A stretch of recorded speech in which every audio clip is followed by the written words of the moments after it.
जी सत श्री अकाल जी। एक बारी फिर ਅਸੀਂ ਹਾਜ਼ਰ ਹੋ ਚੁੱਕੇ ਹਾਂ ਵੀਕਐਂਡ ਤੋਂ ਬਾਅਦ। ਪਹਿਲਾਂ ਤਾਂ ਹੈਪੀ ਕੈਨੇਡਾ ਡੇ। ਸੋ ਕੈਨੇਡਾ ਡੇ ਦੀਆਂ ਲੱਖ ਲੱਖ ਮੁਬਾਰਕਾਂ ਸਾਡੇ ਟੈਲੀਵਿਜ਼ਨ ਚੈਨਲ ਵੱਲੋਂ। ਔਰ ਕੈਨੇਡਾ ਦੇ ਵਿੱਚ ਪੂਰੇ ਹਰਸ਼ ਉਲਾਸ ਦੇ ਨਾਲ ਕੈਨੇਡਾ ਡੇ ਮਨਾਇਆ ਜਾ ਰਿਹਾ ਹੈ। ਔਰ ਕੈਨੇਡਾ ਡੇ ਵਾਲੇ ਦਿਨ ਜਿੱਥੇ ਡਾਊਨਟਾਊਨ ਦੇ ਵਿੱਚ ਰੌਣਕਾਂ ਰਹੀਆਂ, ਉੱਥੇ ਕਰੈਕਰਸ ਵੀ ਚਲਾਏ ਗਏ। ਔਰ ਲੱਖਾਂ ਕਰੋੜਾਂ ਲੋਕਾਂ ਨੇ ਘਰਾਂ ਦੇ ਵਿੱਚੋਂ ਬਾਹਰ ਨਿਕਲ ਕੇ ਇਸ ਕੈਨੇਡਾ ਡੇ ਨੂੰ ਇੰਜੋਏ ਕੀਤਾ। ਔਰ ਕੈਨੇਡਾ ਡੇ ਨੂੰ ਇੰਜੋਏ ਕਰਨ ਦੇ ਵਿੱਚ ਜਿਹੜਾ ਪੰਜਾਬੀਆਂ ਦਾ ਖਾਸ ਕਰਕੇ ਉਤਸ਼ਾਹ ਸੀ। ਔਰ ਜਗ੍ਹਾ ਜਗ੍ਹਾ 'ਤੇ ਡੀਜੇ ਜਿਹੜੇ ਨੇ ਸੌਂਗ ਲੱਗੇ ਹੋਏ ਸੀ। ਉਹ ਕਿਤੇ ਸਿੱਧੂ ਮੂਸੇਵਾਲਾ ਚੱਲਦਾ ਸੀ, ਕਿਤੇ ਬੱਬੂ ਮਾਨ ਚੱਲਦਾ ਸੀ।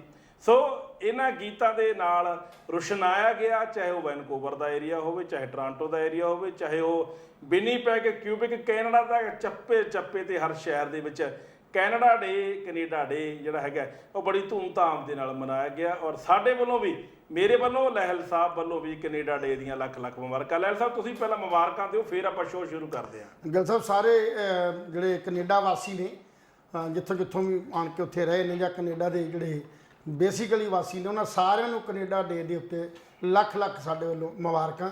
ਔਰ ਬੜੀ ਖੁਸ਼ੀ ਹੁੰਦੀ ਹੈ ਜਦੋਂ ਅਸੀਂ ਇਹ ਦੇਖਦੇ ਕਿ ਸਾਡੇ ਪੰਜਾਬੀ ਜਿਹੜੇ ਖਾਸ ਕਰਕੇ ਕੈਨੇਡਾ 'ਚ ਗਏ ਨੇ, ਉਹਨਾਂ ਦਾ ਉਤਸ਼ਾਹ ਵੇਖਣ ਵਾਲਾ ਹੁੰਦਾ ਹੈ ਕੈਨੇਡਾ ਡੇ ਦੇ ਉੱਤੇ। ਔਰ ਬੜੀ ਖੁਸ਼ੀ ਗੱਲ ਹੈ ਵੀ ਉਹ ਸਾਰੇ ਰਲ ਕੇ ਇਸ ਦਿਹਾੜੇ ਨੂੰ, ਇਸ ਦਿਨ ਨੂੰ ਬੜੀ ਖੂਬਸੂਰਤੀ ਮਨਾਉਂਦੇ ਨੇ। ਔਰ ਸਾਰੇ ਪਾਸੇ ਰੁਸ਼ਨਾਈਆਂ ਨੇ। ਫਿਰ ਉੱਥੇ ਜਿਹੜੀ ਹੈਗੀ ਕਰੈਕਰ ਚੱਲਣ ਦੀ ਹੋਰ ਖੁਸ਼ੀਆਂ ਬਹੁਤ ਮਨਾਈਆਂ ਜਾਂਦੀਆਂ। ਸੋ ਸਾਡੇ ਅਦਾਰੇ ਵੱਲੋਂ, ਮੇਰੇ ਵੱਲੋਂ ਖਾਸ ਕਰਕੇ ਨਰਿੰਦਰ ਸਿੰਘ ਲਹਿਲ ਵੱਲੋਂ ਸਾਰੇ ਕੈਨੇਡਾ ਵਾਸੀਆਂ ਨੂੰ, ਚਾਹੇ ਉਹ PR ਨੇ, ਸਟੂਡੈਂਟਸ ਨੇ, ਜਾਂ ਉੱਥੋਂ ਦੇ ਪੱਕੇ ਜਿਹੜੇ ਨਾਗਰਿਕ ਨੇ, ਉਹਨਾਂ ਸਾਰਿਆਂ ਨੂੰ ਲੱਖ ਲੱਖ ਮੁਬਾਰਕਾਂ ਔਰ ਵਧਾਈਆਂ। ਜੀ ਬਿਲਕੁਲ ਜੀ। ਇੱਕ ਵਾਰੀ ਫੇਰ ਹੁਣ ਚਰਚਾ ਪ੍ਰੋਗਰਾਮ ਵਿੱਚ ਤੁਹਾਡਾ ਹਾਰਦਿਕ ਸਵਾਗਤ ਹੈ। ਮੈਂ ਕੁਲਵੰਤ ਸਿੰਘ ਗਿੱਲ ਤੇ ਮੇਰੇ ਨਾਲ ਮੇਰੇ ਸੀਨੀਅਰ ਸਾਥੀ ਪੱਤਰਕਾਰ ਨਿਰੰਜਨ ਸਿੰਘ ਜੀ ਲਹਿਲ ਹਾਜ਼ਰ ਹੋ ਚੁੱਕੇ ਨੇ। ਸਾਡੇ ਦੋਹਾਂ ਵੱਲੋਂ ਪਿਆਰ ਭਰੀ ਸਤਿ ਸ੍ਰੀ ਅਕਾਲ। ਦੋਸਤੋ, ਜ਼ਿੰਦਗੀ ਦੇ ਵਿੱਚ ਮਸਲੇ ਜਿਉਂਦੇ ਤਿਉਂ ਨੇ।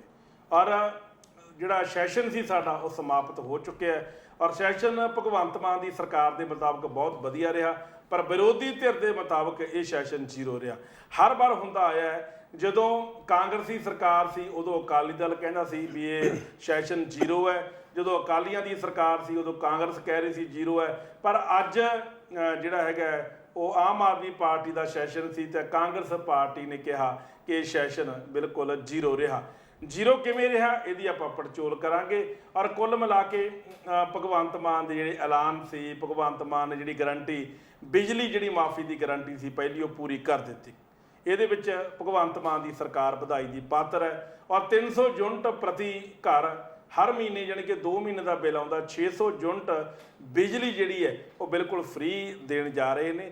ਹਾਲਾਂਕਿ ਕਾਰਪੋਰੇਸ਼ਨ ਬੋਰਡ ਬਹੁਤ ਵੱਡੇ ਵਿੱਤੀ ਘਾਟੇ ਦੇ ਵਿੱਚੋਂ ਜੂਝ ਰਿਹਾ ਹੈ। ਮੁਲਾਜ਼ਮਾਂ ਦੀ ਭਰਤੀ ਨਹੀਂ ਹੋ ਰਹੀ, ਲਾਈਨਮੈਨਾਂ ਕੋਲ ਕੋਈ ਸਮਾਨ, ਸਾਜੋ ਸਮਾਨ ਨਹੀਂ ਹੈ। ਔਰ ਬਿਜਲੀ ਦੇ ਦਫ਼ਤਰਾਂ ਦੀ ਬੁਰੀ ਹਾਲਤ ਹੈ। ਬੈਠਣ ਵਾਸਤੇ ਉਹਨਾਂ ਵਾਸਤੇ ਕੋਈ ਕੁਰਸੀ ਦਾ ਪ੍ਰਬੰਧ ਨਹੀਂ ਹੈ। ਉਹ ਜਿਹੜੇ ਬਿਜਲੀ ਦੇ ਖੰਭੇ ਹੁੰਦੇ ਨੇ, ਪੋਲ ਹੁੰਦੇ ਨੇ, ਉਹਨਾਂ 'ਤੇ ਬੈਠ ਕੇ ਉਹ ਟਾਈਮ ਪਾਸ ਕਰਦੇ ਨੇ, ਗੁਜ਼ਾਰਾ ਕਰਦੇ ਨੇ। ਔਰ ਮੈਂ ਕਈ ਛੋਟੇ ਛੋਟੇ ਦਫ਼ਤਰਾਂ ਵਿੱਚ ਜਾ ਕੇ ਦੇਖਿਆ, ਪਿੰਡਾਂ ਦੇ ਵਿੱਚ, ਜਿੱਥੇ ਚੱਜ ਨਾਲ ਕੁਰਸੀਆਂ ਵੀ ਹੈ ਨਹੀਂ ਬੈਠਣ ਨੂੰ। ਔਰ ਉਹਨਾਂ ਕੋਲੇ ਨਾ ਕੋਈ ਪਲਾਸ, ਨਾ ਕੋਈ ਦਸਤਾਨੇ, ਨਾ ਕੋਈ ਯੂਨੀਫਾਰਮ, ਨਾ ਕੋਈ ਨੈੱਟ। ਉਹਨਾਂ ਕੋਲ ਇਸ ਤਰ੍ਹਾਂ ਦਾ ਕੋਈ ਵੀ ਸੁੱਖ ਸੁਵਿਧਾ ਨਹੀਂ ਹੈਗੀ ਜਿਹਦੇ ਨਾਲ ਬਿਜਲੀ ਠੀਕ ਕਰਨ ਵੇਲੇ ਬਚਿਆ ਜਾਵੇ। ਇਹ ਤਾਂ ਚਲੋ ਸ਼ੁਕਰ ਹੈ, ਇਹ ਪਿੱਛੋਂ ਬਿਜਲੀ ਕਟਾ ਕੇ ਆਉਂਦੇ ਨੇ, ਇੱਕ ਬੰਦਾ ਉੱਥੇ ਬਹਿੰਦਾ, ਇੱਕ ਬੰਦਾ ਵਿਚਾਲੇ ਬਹਿੰਦਾ ਵੀ ਬਿਜਲੀ ਨਾ ਛੱਡਿਓ, ਬੰਦੇ ਕੰਮ ਕਰ ਰਹੇ ਨੇ ਤਾਂ ਬੰਦੇ ਬਚਦੇ ਨੇ। ਨਹੀਂ ਤਾਂ ਪੰਜਾਬ ਦੇ ਵਿੱਚ ਰੋਜ਼ 40-50 ਬੰਦੇ ਇਹ ਬਿਜਲੀ ਠੀਕ ਕਰਨ ਦੇ ਚੱਕਰ ਦੇ ਵਿੱਚ ਮਰ ਜਾਇਆ ਕਰਨ। ਲਹਿਲ ਸਾਹਿਬ ਜੀ, ਪਹਿਲਾਂ ਆਪਾਂ ਗੱਲ ਕਰਾਂਗੇ 2-3 ਮਿੰਟ ਵਾਸਤੇ, ਜ਼ਿਆਦਾ ਲੰਬਾ ਨਾ ਲੈ ਕੇ ਜਾਓ, ਕਿਉਂਕਿ ਪਹਿਲਾਂ ਵੀ ਆਪਾਂ ਕਈ ਵਾਰ ਚਰਚਾ ਕੀਤੀ ਹੈ। ਜਿਹੜੀ 600 ਯੂਨਿਟ ਬਿਜਲੀ ਮਾਫ ਕੀਤੀ ਹੈ, ਜੀ ਜੀ, ਇਹਦਾ ਬੇਸਿਕਲੀ ਲੌਜਿਕ ਬੜਾ ਅਜੀਬ ਜਿਹਾ ਕਲੌਜ਼ ਵੀ ਹੈ ਵੀ ਜੇ 300 ਯੂਨਿਟ ਤੋਂ 1 ਯੂਨਿਟ ਵੀ ਵੱਧ ਫੂਕ ਲਈ ਤਾਂ ਸਾਰੇ ਪੈਸੇ ਦੇਣੇ ਪੈਣਗੇ। ਇਹ ਕਿਤੇ ਨਾ ਕਿਤੇ ਇੱਕ ਤਾਂ ਜਿੱਥੇ ਫ੍ਰੀ ਦੀ ਇੱਕ ਲਲਕ ਪਾਈ ਹੈ ਲੋਕਾਂ ਨੂੰ, ਉੱਥੇ ਇੱਕ ਤਲਵਾਰ ਵੀ ਪੰਜਾਬ ਸਰਕਾਰ ਵੱਲੋਂ ਰੱਖੀ ਗਈ ਹੈ। ਪਰ ਹਾਲਾਂਕਿ ਪੰਜਾਬ ਸਰਕਾਰ ਨੇ ਗਾਰੰਟੀ ਪੂਰੀ ਕਰਤੀ। ਔਰ ਇਸ ਗਾਰੰਟੀ ਤੋਂ ਬਾਅਦ ਜਿਹੜਾ ਬੋਰਡ 'ਤੇ ਦਾ ਵਿੱਤੀ ਬੋਝ ਹੈਗਾ, ਜਿਹੜਾ ਇਸ਼ਤਿਹਾਰਬਾਜ਼ੀ ਦੇ ਕੇ ਅਖਬਾਰਾਂ ਦੇ ਵਿੱਚ ਜਿਹੜਾ ਸਰਕਾਰ ਨੇ ਆਮ ਲੋਕਾਂ ਦੇ ਵਿੱਤੀ ਬੋਝ ਪਾਇਆ ਕਈ ਕਰੋੜ ਦਾ। RTE ਹਲੇ ਆਉਗੀ ਕਿ ਕਿੰਨਾ ਇਸ਼ਤਿਹਾਰਾਂ 'ਤੇ ਖਰਚਾ ਹੋਇਆ। ਪਹਿਲਾਂ ਵਾਲੀ ਤਾਂ ਆ ਗਈ ਕਿ 42 ਕਰੋੜ ਰੁਪਈਆ ਖਰਚਿਆ। ਪਰ ਜਿਹੜੀ ਇਹ ਸਕੀਮ ਹੈ, ਜਿਹੜੀ ਇਹ, ਮੈਂ ਤਾਂ ਇਹਨੂੰ ਲੋਕ ਮਾਰੂ ਕਹੂੰਗਾ। ਲੋਕ ਮਾਰੂ ਕਿਉਂ ਕਹੂੰਗਾ? ਕਿ ਲੋਕਾਂ ਨੂੰ ਆਪਾਂ ਚਾੜ 'ਤੇ ਲਾ ਰਹੇ ਆ, ਲੋਕਾਂ ਨੂੰ ਆਪਾਂ ਫ੍ਰੀ ਦੀ ਲਲਕ ਪਾ ਰਹੇ ਆ, ਲਾਲਚ ਦੇ ਰਹੇ ਆ ਕਿ ਤੁਹਾਨੂੰ ਸਰਕਾਰ ਇਹ ਫ੍ਰੀ ਦੇ ਰਹੀ ਆ, ਸਾਡੀਆਂ ਆਉਣ ਵਾਲੇ ਸਮੇਂ ਵਿੱਚ ਵੋਟਾਂ ਪੱਕੀਆਂ ਰੱਖਿਓ। ਇਹ ਆਉਣ ਵਾਲੇ ਦਿਨਾਂ 'ਚ ਜਿਹੜੀ ਫ੍ਰੀ ਬਿਜਲੀ ਹੈ ਇਹਦਾ ਨਫਾ ਹੋਊਗਾ ਕਿ ਨੁਕਸਾਨ ਹੋਊਗਾ? ਗਿੱਲ ਸਾਹਿਬ ਗੱਲ ਇਹ ਆ ਵੀ ਤੁਸੀਂ ਤਾਂ ਹੁਣ ਕਹਿ ਦਿੰਦੇ ਹੋ ਵੀ ਥੋੜੇ ਸ਼ਬਦਾਂ 'ਚ ਗੱਲ ਕਰੋ ਜੀ। ਹੁਣ ਥੋੜੇ ਸ਼ਬਦਾਂ 'ਚ ਏਡੀ ਵੱਡੀ ਗੱਲ ਨੂੰ ਬਿਆਨ ਕਰਨਾ ਬੜਾ ਔਖਾ ਹੋ ਨਹੀਂ ਜਾਂਦਾ। ਤੁਸੀਂ 2-3 ਮਿੰਟ ਲਾ ਉਹ ਸਕਦੇ ਕਹਿਣ ਦਾ ਮੇਰਾ ਭਾਵ ਜੇ ਅਸੀਂ ਬੇਸਿਕ ਤੌਰ ਤੇ ਗੱਲ ਕਰਦੇ ਹਾਂ ਤੇ ਤਾਂ ਹੀ ਲੋਕਾਂ ਦੇ ਸਮਝ ਪਏਗੀ। ਇਹ ਵੱਖਰੀ ਗੱਲ ਹੈ ਕਿ ਅਸੀਂ ਪਹਿਲਾਂ ਵੀ ਕਹਿੰਦੇ ਰਹੇ ਹਾਂ ਵੀ ਵਿਧਾਨ ਸਭਾ ਦੇ ਅੰਦਰ ਕੀ ਹੈ ਵੀ ਜਿਹੜੀ ਆਮ ਆਦਮੀ ਪਾਰਟੀ ਹੈ ਉਹ ਨਕਲਚੀ ਹੈ। ਇਹ ਦਿੱਲੀ ਦਾ ਜਿਹੜਾ ਮਾਡਲ ਹੈ ਉਹਨੂੰ ਐਕਸੈਪਟ ਕਰਨ ਵਾਸਤੇ ਦਿੱਲੀ ਦੇ ਅੰਦਰ ਜੋ ਆਮ ਆਦਮੀ ਪਾਰਟੀ ਨੇ ਬਿਜਲੀ ਦੀ ਫ੍ਰੀ ਦੀ ਗੱਲ ਕੀਤੀ ਸੀ ਉਹੀ ਨਕਲ ਜਿਹੜੀ ਇੱਥੇ ਮਾਰ ਦਿੱਤੀ ਗਈ ਆ। ਪਰ ਸਾਡੇ ਪੰਜਾਬ ਦੇ ਜਿਹੜੇ ਬਿਜਲੀ ਬੋਰਡ ਦੀ ਹਾਲਤ ਇੰਨੀ ਮਾੜੀ ਹੈ ਵੀ 55,000 ਕਰੋੜ ਰੁਪਈਆ ਜਿਹੜਾ ਮਤਲਬ ਜਿਹੜਾ ਹੈਗਾ 5500 ਕਰੋੜ ਰੁਪਈਆ ਜਿਹੜਾ ਕਰਜ਼ਾ ਹੈ ਉਹ ਬਿਜਲੀ ਬੋਰਡ ਦੇ ਸਿਰ ਦੇ ਉੱਤੇ ਪਹਿਲਾਂ ਹੀ ਖੜਾ, ਜਿਹਦੀ ਜਿਹੜੀ ਪਹਿਲੀਆਂ ਸਰਕਾਰਾਂ ਨੇ ਤੇ ਹੁਣ ਵਾਲੀ ਸਰਕਾਰ ਨੇ ਜਿਹੜਾ ਮਤਲਬ ਇਹ ਰਿਆਇਤਾਂ ਦੇ ਕੇ ਬਾਕੀ ਟਿਊਬਲ ਵਾਲੇ ਕਿਸਾਨ ਭਰਾਵਾਂ ਨੂੰ ਕਿਸਾਨੀ ਦੇ ਅੰਦਰ ਜਾਂ ਜਿਹੜੇ ਬਾਕੀ BC ਤੇ ਜਿਹੜੇ ਹੈਗੇ SC ST ਇਹਨਾਂ ਨੂੰ ਜਿਹੜੀਆਂ ਰਿਆਇਤਾਂ ਦਿੱਤੀਆਂ ਉਹਨਾਂ ਦਾ ਜਿਹੜੀ ਗ੍ਰਾਂਟ ਹੈ ਜਿਹੜਾ ਉਹਨਾਂ ਦਾ ਸਾਡਾ ਜਿਹੜਾ ਪੈਸਾ ਹੈ ਉਹ 5500 ਕਰੋੜ ਰੁਪਈਆ ਜਿਹੜਾ ਉਹ ਸਰਕਾਰ ਵੱਲ ਪੈਂਡਿੰਗ ਹੈ, ਉਹ ਅਜੇ ਤੱਕ ਉਹਨਾਂ ਨੇ ਕੋਈ ਕਿਸ਼ਤ ਰਿਲੀਜ਼ ਨਹੀਂ ਕੀਤੀ। ਦੂਜੀ ਗੱਲ ਬਿਜਲੀ ਬੋਰਡ ਪਹਿਲਾਂ ਹੀ 15,960 ਰੁਪਏ ਦੇ ਕਰੋੜ ਦੇ ਵਿੱਚ ਜਿਹੜਾ ਉਹ ਘਾਟੇ ਤੇ ਚੱਲ ਰਿਹਾ ਔਰ ਉਸ ਦੌਰਾਨ ਜਿਹੜਾ 300 ਦੇ ਯੂਨਿਟ ਦੀ ਗੱਲ ਕੀਤੀ ਗਈ ਉਹ ਨਕਲ ਇਸ ਕਰਕੇ ਮੈਂ ਕਿਹਾ ਕਿ ਉੱਥੇ ਵੀ ਇਹ ਗੱਲ ਕੀਤੀ ਗਈ ਸੀ, ਸ਼ਰਤ ਰੱਖੀ ਗਈ ਕਿ 300 ਯੂਨਿਟ ਤੋਂ ਵੱਧ ਜਿਹੜੀ ਬਿਜਲੀ ਹੈ ਜਿਹੜਾ ਫੂਕੂਗਾ, ਜਿਹੜਾ ਥੱਲੇ 299 ਰਿਹਾ ਜਾਂ 300 ਰਿਹਾ ਉਹ ਤਾਂ ਠੀਕ ਹੈ, ਜਿਹੜਾ 301 ਹੋ ਗਿਆ ਉਹਨੂੰ 301 ਦੇ ਹੀ ਪੈਸੇ ਪੈਣਗੇ ਜੀ। ਦੂਸਰੇ ਪਾਸੇ ਇੱਕ ਪਾਸੇ ਤੇ ਉਹ ਗੱਲ ਕਹੀ ਜਾਂਦੇ ਨੇ ਵੀ 31/12/2021 ਤੱਕ ਦਾ ਜਿਹੜਾ ਲੋਕਾਂ ਦਾ ਬਕਾਇਆ ਬਿਜਲੀ ਦਾ ਪਿਆ ਉਹ ਅਸੀਂ ਮਾਫ ਕਰਤਾ। ਮੈਂ ਉਹ ਮਾਨ ਸਾਹਿਬ ਨੂੰ ਪੁੱਛਦਾ ਤੇ ਬਿਜਲੀ ਮੰਤਰੀ ਨੂੰ ਪੁੱਛਦਾ ਵੀ ਹੁਣ ਤੱਕ ਤੇ ਤੁਸੀਂ ਲੋਕਾਂ ਦੇ ਜਿਹੜੇ ਕਨੈਕਸ਼ਨ ਨੇ ਸਤੰਬਰ 2021 ਤੋਂ ਬਾਅਦ ਜਿਹੜੀ ਡਿਫਾਲਟਿੰਗ ਅਮਾਉਂਟ ਸੀ 31 ਦਸੰਬਰ ਤੱਕ ਧੱਕੇ ਨਾਲ ਲੋਕਾਂ ਤੋਂ ਗਰਾਈ ਹੈ। ਜੇ ਤੁਸੀਂ ਇਹੀ ਕੁਝ ਕਰਨਾ ਸੀ, ਲੋਕਾਂ ਦਾ ਕ੍ਰੈਡਿਟ ਲੈਣਾ ਸੀ ਤੇ ਲੋਕਾਂ ਗਰੀਬਾਂ ਦੇ ਮੀਟਰ ਤਾਰ ਕੇ ਤੁਸੀਂ ਹੁਣ ਦਫ਼ਤਰਾਂ 'ਚ ਕਿਉਂ ਲਿਆਉਂਦੇ?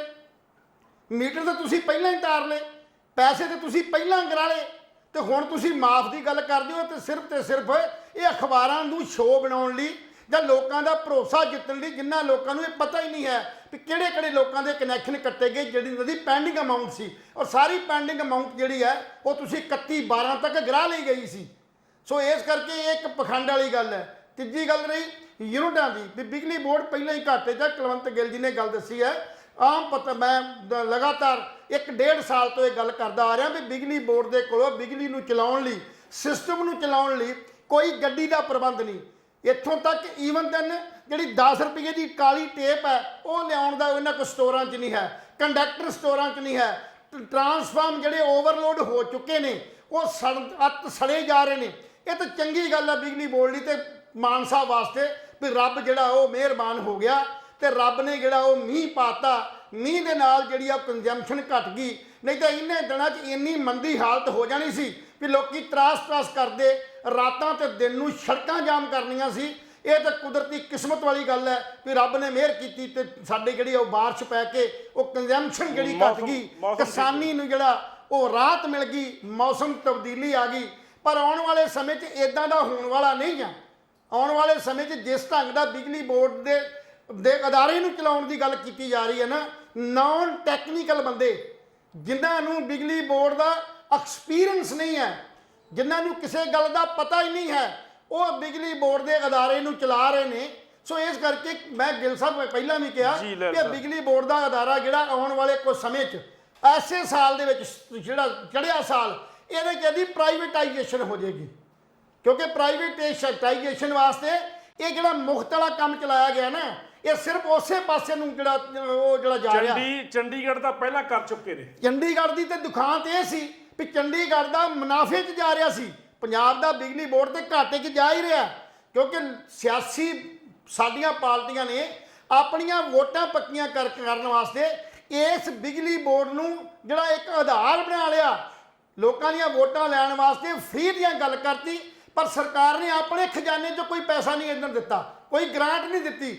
ਅੱਜ ਵੀ ਮੈਂ ਦੱਸ ਕਰ ਰਿਹਾ ਵੀ 5500 ਕਰੋੜ ਰੁਪਈਆ ਜਿਹੜੀ ਗ੍ਰਾਂਟ ਹੈ ਜਿਹੜੀ ਵੱਖ-ਵੱਖ ਸਕੀਮਾਂ ਦੇ ਤੌਰ ਦੇ ਉੱਤੇ ਰਿਆਇਤ ਦਿੱਤੀ ਗਈ ਉਹਦੀ ਭਰਮਾਈ ਨਹੀਂ ਕੀਤੀ ਗਈ, ਜਿਹਦੇ ਕਰਕੇ ਬਿਜਲੀ ਬੋਰਡ ਘਾਟੇ 'ਚ ਜਾ ਰਿਹਾ ਹੈ। ਸਮਾਨ ਉੱਥੇ ਨਹੀਂ, ਕੋਈ ਜਿਹੜੀ ਗੱਡੀ ਨਹੀਂ, ਮਟੀਰੀਅਲ ਨਹੀਂ, ਦਫ਼ਤਰਾਂ ਦਾ ਮੰਦਾ ਹਾਲ ਹੈ, ਸਟਾਫ ਦੇ ਕੋਲੇ ਕੁਝ ਦਸਤਾਨੇ ਨਹੀਂ, ਸਟਾਫ ਦੇ ਕੋਲੇ ਜੰਪਰਿੰਗ ਕਰਨ ਵਾਸਤੇ ਕੰਡਕਟਰ ਨਹੀਂ, ਕੰਡਕਟਰ ਨੂੰ ਚੇਂਜ ਕਰਨ ਵਾਸਤੇ 13 ਤੋਂ 30, 30 ਤੋਂ 48 ਜਾਂ ਹੋਰ ਇਹਦੀ ਐਗਮੋਟੇਸ਼ਨ ਕਰਨ ਵਾਸਤੇ ਸਾਡੇ ਕੋਲ ਕੋਈ ਸਕੀਮ ਨਹੀਂ, ਸਾਡੇ ਕੋਲ ਪੈਸੇ ਨਹੀਂ। ਪਰ ਦੂਸਰੇ ਪਾਸੇ ਅਸੀਂ ਜਿਹੜਾ ਉਹ ਇਦਾਂ ਦੀਆਂ ਫ੍ਰੀ ਸਕੀਮਾਂ ਦੇ ਕੇ ਲੋਕਾਂ ਨੂੰ ਲੁਭਾ ਰਹੇ ਹਾਂ ਔਰ ਲੋਕ ਇਸ ਗੱਲ ਲਈ ਖੁਸ਼ ਹੋ ਰਹੇ ਨੇ। ਪਰ ਕੁਝ ਅਦਾਰੇ ਲੋਕ ਇਹ ਵੀ ਮੰਗ ਕਰਦੇ ਰਹੇ ਵੀ ਸਾਨੂੰ ਬਿਜਲੀ ਫ੍ਰੀ ਨਹੀਂ ਚਾਹੀਦੀ, ਸਾਨੂੰ ਸਿਰਫ 24 ਘੰਟੇ ਬਿਜਲੀ ਚਾਹੀਦੀ ਹੈ, ਨਿਰਵਿਘਨ ਚਾਹੀਦੀ ਹੈ, ਸਹੀ ਚਾਹੀਦੀ ਹੈ। ਪਰ ਇੱਥੇ ਤਾਂ ਕੋਈ ਵੀ ਇਲਾਕਾ ਵੇਖ ਲਓ, ਪਹਿਲੀ ਦੀ ਗੱਲ ਕਿਸਾਨੀ ਨੂੰ 8 ਘੰਟੇ ਬਿਜਲੀ ਦਾ ਲਾਰਾ ਲਾਇਆ ਗਿਆ ਸੀ। ਹੁਣ 8 ਘੰਟੇ ਕਿਵੇਂ ਦਿੱਤੀ ਜਾਊਗੀ? ਕਿਉਂਕਿ line of length, number of connection ਇੰਨੇ ਜ਼ਿਆਦਾ ਵੱਧ ਗਏ ਨੇ, ਲਾਈਨਾਂ ਦੀ ਜਿਹੜੀ ਗਿਣਤੀ ਆ ਉਹ ਘੱਟ ਹੈ। ਜਦੋਂ ਕਿ ਪਹਿਲਾ ਰੂਲ ਹੈ ਵੀ ਲੈਂਥ ਆਫ ਜਿਹੜੇ ਹੈਗੀ ਆ ਉਹ ਲਾਈਨ ਉਹਦੇ ਅਕੋਰਡਿੰਗ ਟੂ ਕਨੈਕਸ਼ਨ ਜਿਹੜੇ ਹੁੰਦੇ ਸੀ, ਹੁਣ ਤਾਂ ਕਨੈਕਸ਼ਨਾਂ ਦੀ ਭਰਮਾਰ ਆਈ ਪਈ ਹੈ। ਸੋ ਇਸ ਕਰਕੇ ਜਿਹੜਾ ਲੋਡ ਵੱਧਦਾ ਜਾ ਰਿਹਾ, ਲੋਡ ਵਧਣ ਨੂੰ ਘਟਾਉਣ ਦੀ ਕੋਸ਼ਿਸ਼ ਨਹੀਂ ਕੀਤੀ ਜਾ ਰਹੀ, ਸਗੋਂ ਇਹ ਇੱਕ ਫਾਇਦਾ ਲੈਣ ਵਾਸਤੇ। ਕਿਉਂ ਕਿ ਸਾਹਮਣੇ ਸਾਡੇ ਦੂਜੀਆਂ ਸਟੇਟਾਂ ਜਿਹੜੀਆਂ ਇਲੈਕਸ਼ਨਾਂ ਜਿਹੜੀਆਂ ਨੇ ਉਹ ਡਿਊਜ਼ ਨੇ, ਔਰ ਉੱਥੇ ਆਮ ਆਦਮੀ ਪਾਰਟੀ ਇਹ ਪ੍ਰਭਾਵ ਦੇਣਾ ਚਾਹੁੰਦੀ ਹੈ ਕਿ ਅਸੀਂ ਜਿਹੜਾ ਇਹ 300 ਤੋਂ 1 ਮਹੀਨੇ ਦੇ ਜਿਹੜੇ ਯੂਨਿਟ ਹੈ ਅਸੀਂ ਉਹ ਮਾਫ ਕਰ ਦਿੱਤੇ ਨੇ। 2 ਮਹੀਨੇ ਦੀ ਜਿਹੜੇ ਕਨੈਕਟ 600 ਯੂਨਿਟ ਮਾਫ ਕਰ ਦਿੱਤਾ ਗਿਆ। ਪਰ ਜਿਹੜੀ ਹਾਲਤ ਪੰਜਾਬ ਬਿਜਲੀ ਬੋਰਡ ਦੇ ਅਦਾਰੇ ਦੀ ਹੈ ਉਹ ਸ਼ਾਇਦ ਬਾਕੀ ਦੂਜਿਆਂ ਸੂਬਿਆਂ ਦੇ ਨੂੰ ਨਾ ਦਿਸਦੀ ਹੋਵੇ। ਜੀ ਲੈਲ ਸਾਹਿਬ, ਸੋ ਇਸ ਕਰਕੇ ਚੰਗਾ ਹੋਵੇ ਜੇ ਮੁੱਖ ਦੀਆਂ ਸਕੀਮਾਂ ਨੇ ਐਵੇਂ ਹੀ ਜਿਹੜੀਆਂ ਉਹ ਮਤਲਬ ਤੁਸੀਂ ਉਹ ਕੱਛਾਂ ਵਜਾਉਂਦੇ ਫਿਰੋ, ਇਹ ਕੋਈ ਫਾਇਦਾ ਨਹੀਂ ਹੈ। ਆਉਣ ਵਾਲੇ ਸਮੇਂ 'ਚ ਬਹੁਤ ਮਤਲਬ ਘਾਤਕ ਸਾਬਤ ਹੋਏਗਾ। ਜੀ ਅੱਗੇ ਵਧਿਆ ਆਉਣ ਵਾਲਾ ਸਮਾਂ ਦੇ ਵਿੱਚ ਬਿਜਲੀ ਬੋਰਡ ਨੂੰ ਕਿੰਨਾ ਵਿੱਤੀ ਘਾਟਾ ਪੈਣ ਵਾਲਾ ਹੈ, ਇਹ ਗੱਲ ਜੱਗ ਜ਼ਾਹਰ ਹੈ। ਸਰਕਾਰ ਨੂੰ ਕਿਤੇ ਨਾ ਕਿਤੇ ਸੋਚਣਾ ਪਊਗਾ, ਪਰਸੂ ਕਰਨਾ ਪਊਗਾ। ਜਾਂ ਫਿਰ ਸਰਕਾਰ ਚੰਗੀ ਤਰ੍ਹਾਂ ਜਾਣਦੀ ਹੈ ਕਿ ਕੇਂਦਰ ਸਰਕਾਰ ਬਹੁਤ ਜਲਦੀ ਸਮਾਰਟ ਮੀਟਰ ਲਾਉਣ ਜਾ ਰਹੀ ਹੈ, ਔਰ ਜਦੋਂ ਸਮਾਰਟ ਮੀਟਰ ਹੀ ਲਾਤੇ ਤਾਂ ਬਿਜਲੀ ਦਾ ਪ੍ਰਾਈਵੇਟਕਰਨ ਹੋ ਗਿਆ। ਜਦੋਂ ਪ੍ਰਾਈਵੇਟਕਰਨ ਹੋ ਗਿਆ ਤਾਂ ਸਕੀਮਾਂ ਜਿਹੜੀਆਂ ਨੇ ਮੁਫਤ ਵਾਲੀਆਂ ਇਹ ਆਪਣੇ ਆਪ ਖਤਮ ਹੋ ਜਾਣੀਆਂ ਨੇ। ਸਰਕਾਰ ਦੀ ਬਹੁਤ ਵਧੀਆ ਨੀਤੀ ਹੈ, ਪਰ ਸਰਕਾਰ ਨੂੰ ਇਹ ਚਾਟਾਂ ਵਾਲੀਆਂ ਗੱਲਾਂ ਨਹੀਂ ਕਰਨੀਆਂ ਚਾਹੀਦੀਆਂ। ਸਰਕਾਰ ਰੁਜ਼ਗਾਰ ਮੁਹੱਈਆ ਕਰੇ, ਸਰਕਾਰ ਹੋਰ ਵਸੀਲੇ ਪੈਦਾ ਕਰੇ ਜਿਹਦੇ ਨਾਲ ਬੰਦਾ ਕਮਾਈ ਕਰੇ ਤੇ ਆਪਣਾ ਖਰਚਾ ਚਲਾਵੇ। ਹੁਣ ਆਪਾਂ ਗੱਲ ਕਰਦੇ ਹਾਂ ਜੰਗਲਾਂ ਦੀ, ਮੱਤੇਵਾਲ ਦੇ ਜੰਗਲਾਂ ਦੀ, ਜਿਹੜਾ ਕਿ ਲੁਧਿਆਣੇ ਦੇ ਵਿੱਚ ਪੈਂਦਾ। ਸਮੇਂ-ਸਮੇਂ ਦੀਆਂ ਸਰਕਾਰਾਂ ਉੱਥੇ ਟੈਕਸਟਾਈਲ ਮਿਲਾਂ ਜਿਹੜੀਆਂ ਮਿਲ ਹੈਗੀ ਆ ਉਹ ਬਣਾਉਣ ਦੀ ਗੱਲ ਕਰਦੇ ਸੀ, ਲੇਕਿਨ ਦੂਜੇ ਪਾਸੇ ਇਹਦਾ ਇੱਕ ਡਰਾਬੈਕ ਇਹ ਸੀਗਾ ਜਿੱਥੇ ਰੁਜ਼ਗਾਰ ਮਿਲਣਾ ਸੀ ਇੱਕ ਪਲੱਸ ਪੁਆਇੰਟ ਸੀ, ਔਰ ਟੈਕਸਟਾਈਲ ਬਿੱਲ ਦਾ ਇੱਥੇ ਆਉਣਾ ਪਲੱਸ ਪੁਆਇੰਟ ਸੀ। ਪਰ ਟੈਕਸਟਾਈਲ ਦੇ ਵਿੱਚੋਂ ਨਿਕਲਣ ਵਾਲਾ ਗੰਧਲਾ ਪਾਣੀ ਉਹ ਸਾਡੇ ਪੰਜਾਬ ਦੇ ਦਰਿਆਵਾਂ ਤੇ ਨਦੀਆਂ ਦੇ ਵਿੱਚ ਮਿਲਣਾ ਸੀ, ਜਿਹਦੇ ਨਾਲ ਪੰਜਾਬ ਦੇ ਵਿੱਚ ਪਹਿਲਾਂ ਹੀ ਯੂਰੇਨੀਅਮ ਜਿਹੜਾ ਹੈਗਾ ਸਾਡੇ ਪਾਣੀ ਵਿੱਚ ਮਿਲਿਆ ਹੋਇਆ, ਫਿਰ ਹੋਰ ਉੱਥੋਂ ਦੇ ਇਲਾਕੇ ਦੇ ਲੋਕ ਕੈਂਸਰ ਦਾ ਸ਼ਿਕਾਰ ਹੋ ਜਾਂਦੇ। ਉਦੋਂ ਇਸ ਮੱਤੇਵਾਲ ਦੇ ਜੰਗਲਾਂ ਦੀ ਕਟਾਈ ਕਰਕੇ ਇਹ ਟੈਕਸਟਾਈਲ ਮਿਲ ਬਣਨੀ ਹੈ। ਆਮ ਆਦਮੀ ਪਾਰਟੀ ਨੇ ਇਸ ਗੱਲ ਦਾ ਬਹੁਤ ਵਿਰੋਧ ਕੀਤਾ ਸੀ, ਪਰ ਅੱਜ ਜਦੋਂ ਸੱਤਾਧਾਰੀ ਸੱਤਾ ਦੇ ਵਿੱਚ ਆਮ ਆਦਮੀ ਪਾਰਟੀ ਆ ਗਈ, ਇਹ ਉਸ ਗੱਲ ਦਾ ਸਮਰਥਨ ਕਰ ਰਹੀ ਹੈ ਕਿ ਮੱਤੇਵਾਲ ਦੇ ਜੰਗਲਾਂ ਨੂੰ ਕੱਟ ਕੇ ਉੱਥੇ ਟੈਕਸਟਾਈਲ ਮਿਲ ਜਿਹੜੀ ਹੈ ਉਹ ਅਸੀਂ ਬਣਾਉਣ ਜਾ ਰਹੇ ਹਾਂ, ਪਰ ਜਿਹਦਾ ਚਾਰੇ ਪਾਸੇ ਵਿਰੋਧ ਹੋ ਰਿਹਾ ਹੈ। ਪੱਤਰਕਾਰ ਅਮਲਾ ਵੀ ਵਿਰੋਧ ਕਰ ਰਿਹਾ ਹੈ, ਲੋਕਲ ਬਸ਼ਿੰਦੇ ਵੀ ਵਿਰੋਧ ਕਰ ਰਹੇ ਨੇ, ਓਪੋਜੀਸ਼ਨਾਂ ਵੀ ਬੋਲ ਰਹੀਆਂ ਨੇ। ਕਹਿੰਦੇ ਲਹਿਲ ਸਾਹਿਬ ਜੀ ਜਿਹੜਾ ਮੱਤੇਵਾਲ ਦੇ ਜੰਗਲਾਂ ਨੂੰ ਕਿਉਂ ਚੁਣਿਆ ਗਿਆ, ਖਾਸ ਕਰਕੇ ਇਹਦਾ ਕਾਰਨ ਕੀ ਸੀ ਕਿ ਲੁਧਿਆਣਾ ਸਨਅਤੀ ਏਰੀਆ, ਇਸ ਕਰਕੇ ਵੀ ਲੁਧਿਆਣਾ ਦੇ ਵਿੱਚ ਇੰਡਸਟਰੀ ਹੈ, ਇੰਡਸਟਰੀ ਦਾ ਗੜ੍ਹ ਹੈ, ਹੱਬ ਹੈ, ਇਸ ਕਰਕੇ ਉਹਨਾਂ ਨੇ ਮੱਤੇਵਾਲ ਦੇ ਜੰਗਲਾਂ ਨੂੰ ਕੱਟ ਕੇ ਟੈਕਸਟਾਈਲ ਮਿਲ, ਜਦੋਂ ਕਿ ਆਮ ਆਦਮੀ ਪਾਰਟੀ ਪਹਿਲਾਂ ਇਸ ਗੱਲ ਦਾ ਵਿਰੋਧ ਕਰ ਰਹੀ ਹੈ। ਫਿਰ ਇਸ ਵਾਰ ਸੈਸ਼ਨ ਵਿੱਚ ਮਤਾ ਕਿਉਂ ਪਾਇਆ ਕਿ ਉੱਥੇ ਟੈਕਸਟਾਈਲ ਮਿਲ ਲੈ ਕੇ ਆ ਰਹੇ ਆ, ਕੀ ਸਵਾਰਥ ਕੀ ਹੈ? ਗਿੱਲ ਸਾਹਿਬ ਗੱਲ ਇਹ ਹੈ ਵੀ ਮੱਤੇਵਾਲ ਜਿਹੜਾ ਇਹ ਸਾਡੀ ਬੀਟ ਹੈ, ਜਿਹੜੀ ਬੀੜ ਹੈ, ਜੰਗਲ ਬੀੜ ਹੈ, ਉਹ ਲੁਧਿਆਣੇ ਦੇ ਜ਼ਿਲ੍ਹੇ 'ਚ ਪੈਂਦੀ ਆ ਜੀ।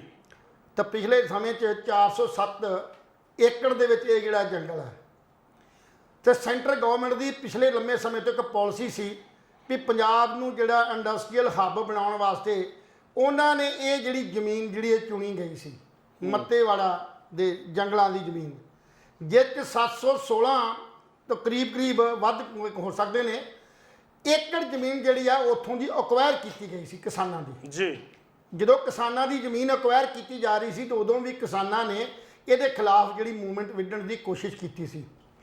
ਇਸ ਕਰਕੇ ਕੀਤੀ ਸੀ ਕਿ ਜੇ ਟੈਕਸਟਾਈਲ ਜਿਹੜਾ ਪਾਰਕ ਜੇ ਮੱਤੇਵਾਲ ਜੰਗਲਾਂ ਨੂੰ ਕੱਟ ਕੇ ਬਣਾਉਣ ਦੀ ਤੁਸੀਂ ਗੱਲ ਕਰਦੇ ਹੋ, ਤੇ ਨਾਲ ਜਿਹੜੀ ਟੈਕਸਟਾਈਲ ਜਿਹੜੀ ਇੰਡਸਟਰੀ ਹੈ ਇਹ ਇੰਡਸਟਰੀ ਲੁਧਿਆਣੇ ਦੇ ਵਿੱਚ ਸੀ। ਲੁਧਿਆਣੇ ਦੀ ਟੈਕਸਟਾਈਲ ਜਿਹੜੀ ਇੰਡਸਟਰੀ ਆ, ਇਹਦਾ ਗੰਧਲਾ ਜਿਹੜਾ ਪਾਣੀ ਆ, ਜਿਹੜਾ ਗੰਧਲਾ ਪਾਣੀ ਸੀ, ਉਹ ਸਿੱਧੇ ਦਾ ਸਿੱਧਾ ਬੁੱਢੇ ਦਰਿਆ ਦੇ ਵਿੱਚ ਪੈਂਦਾ ਸੀ ਜੀ। ਜਦੋਂ ਬੁੱਢੇ ਦਰਿਆ 'ਚ ਪਾਣੀ ਪੈਣ ਤੋਂ ਬਾਅਦ ਉਹ ਦਰਿਆ, ਬੁੱਢਾ ਦਰਿਆ ਜਿਹਦਾ ਪਵਿੱਤਰ ਪਾਣੀ ਸੀ, ਲੋਕੀ ਇਸ਼ਨਾਨ ਕਰਦੇ ਸੀ, ਲੋਕੀ ਉਹਦਾ ਪਾਣੀ ਪੀਂਦੇ ਸੀ।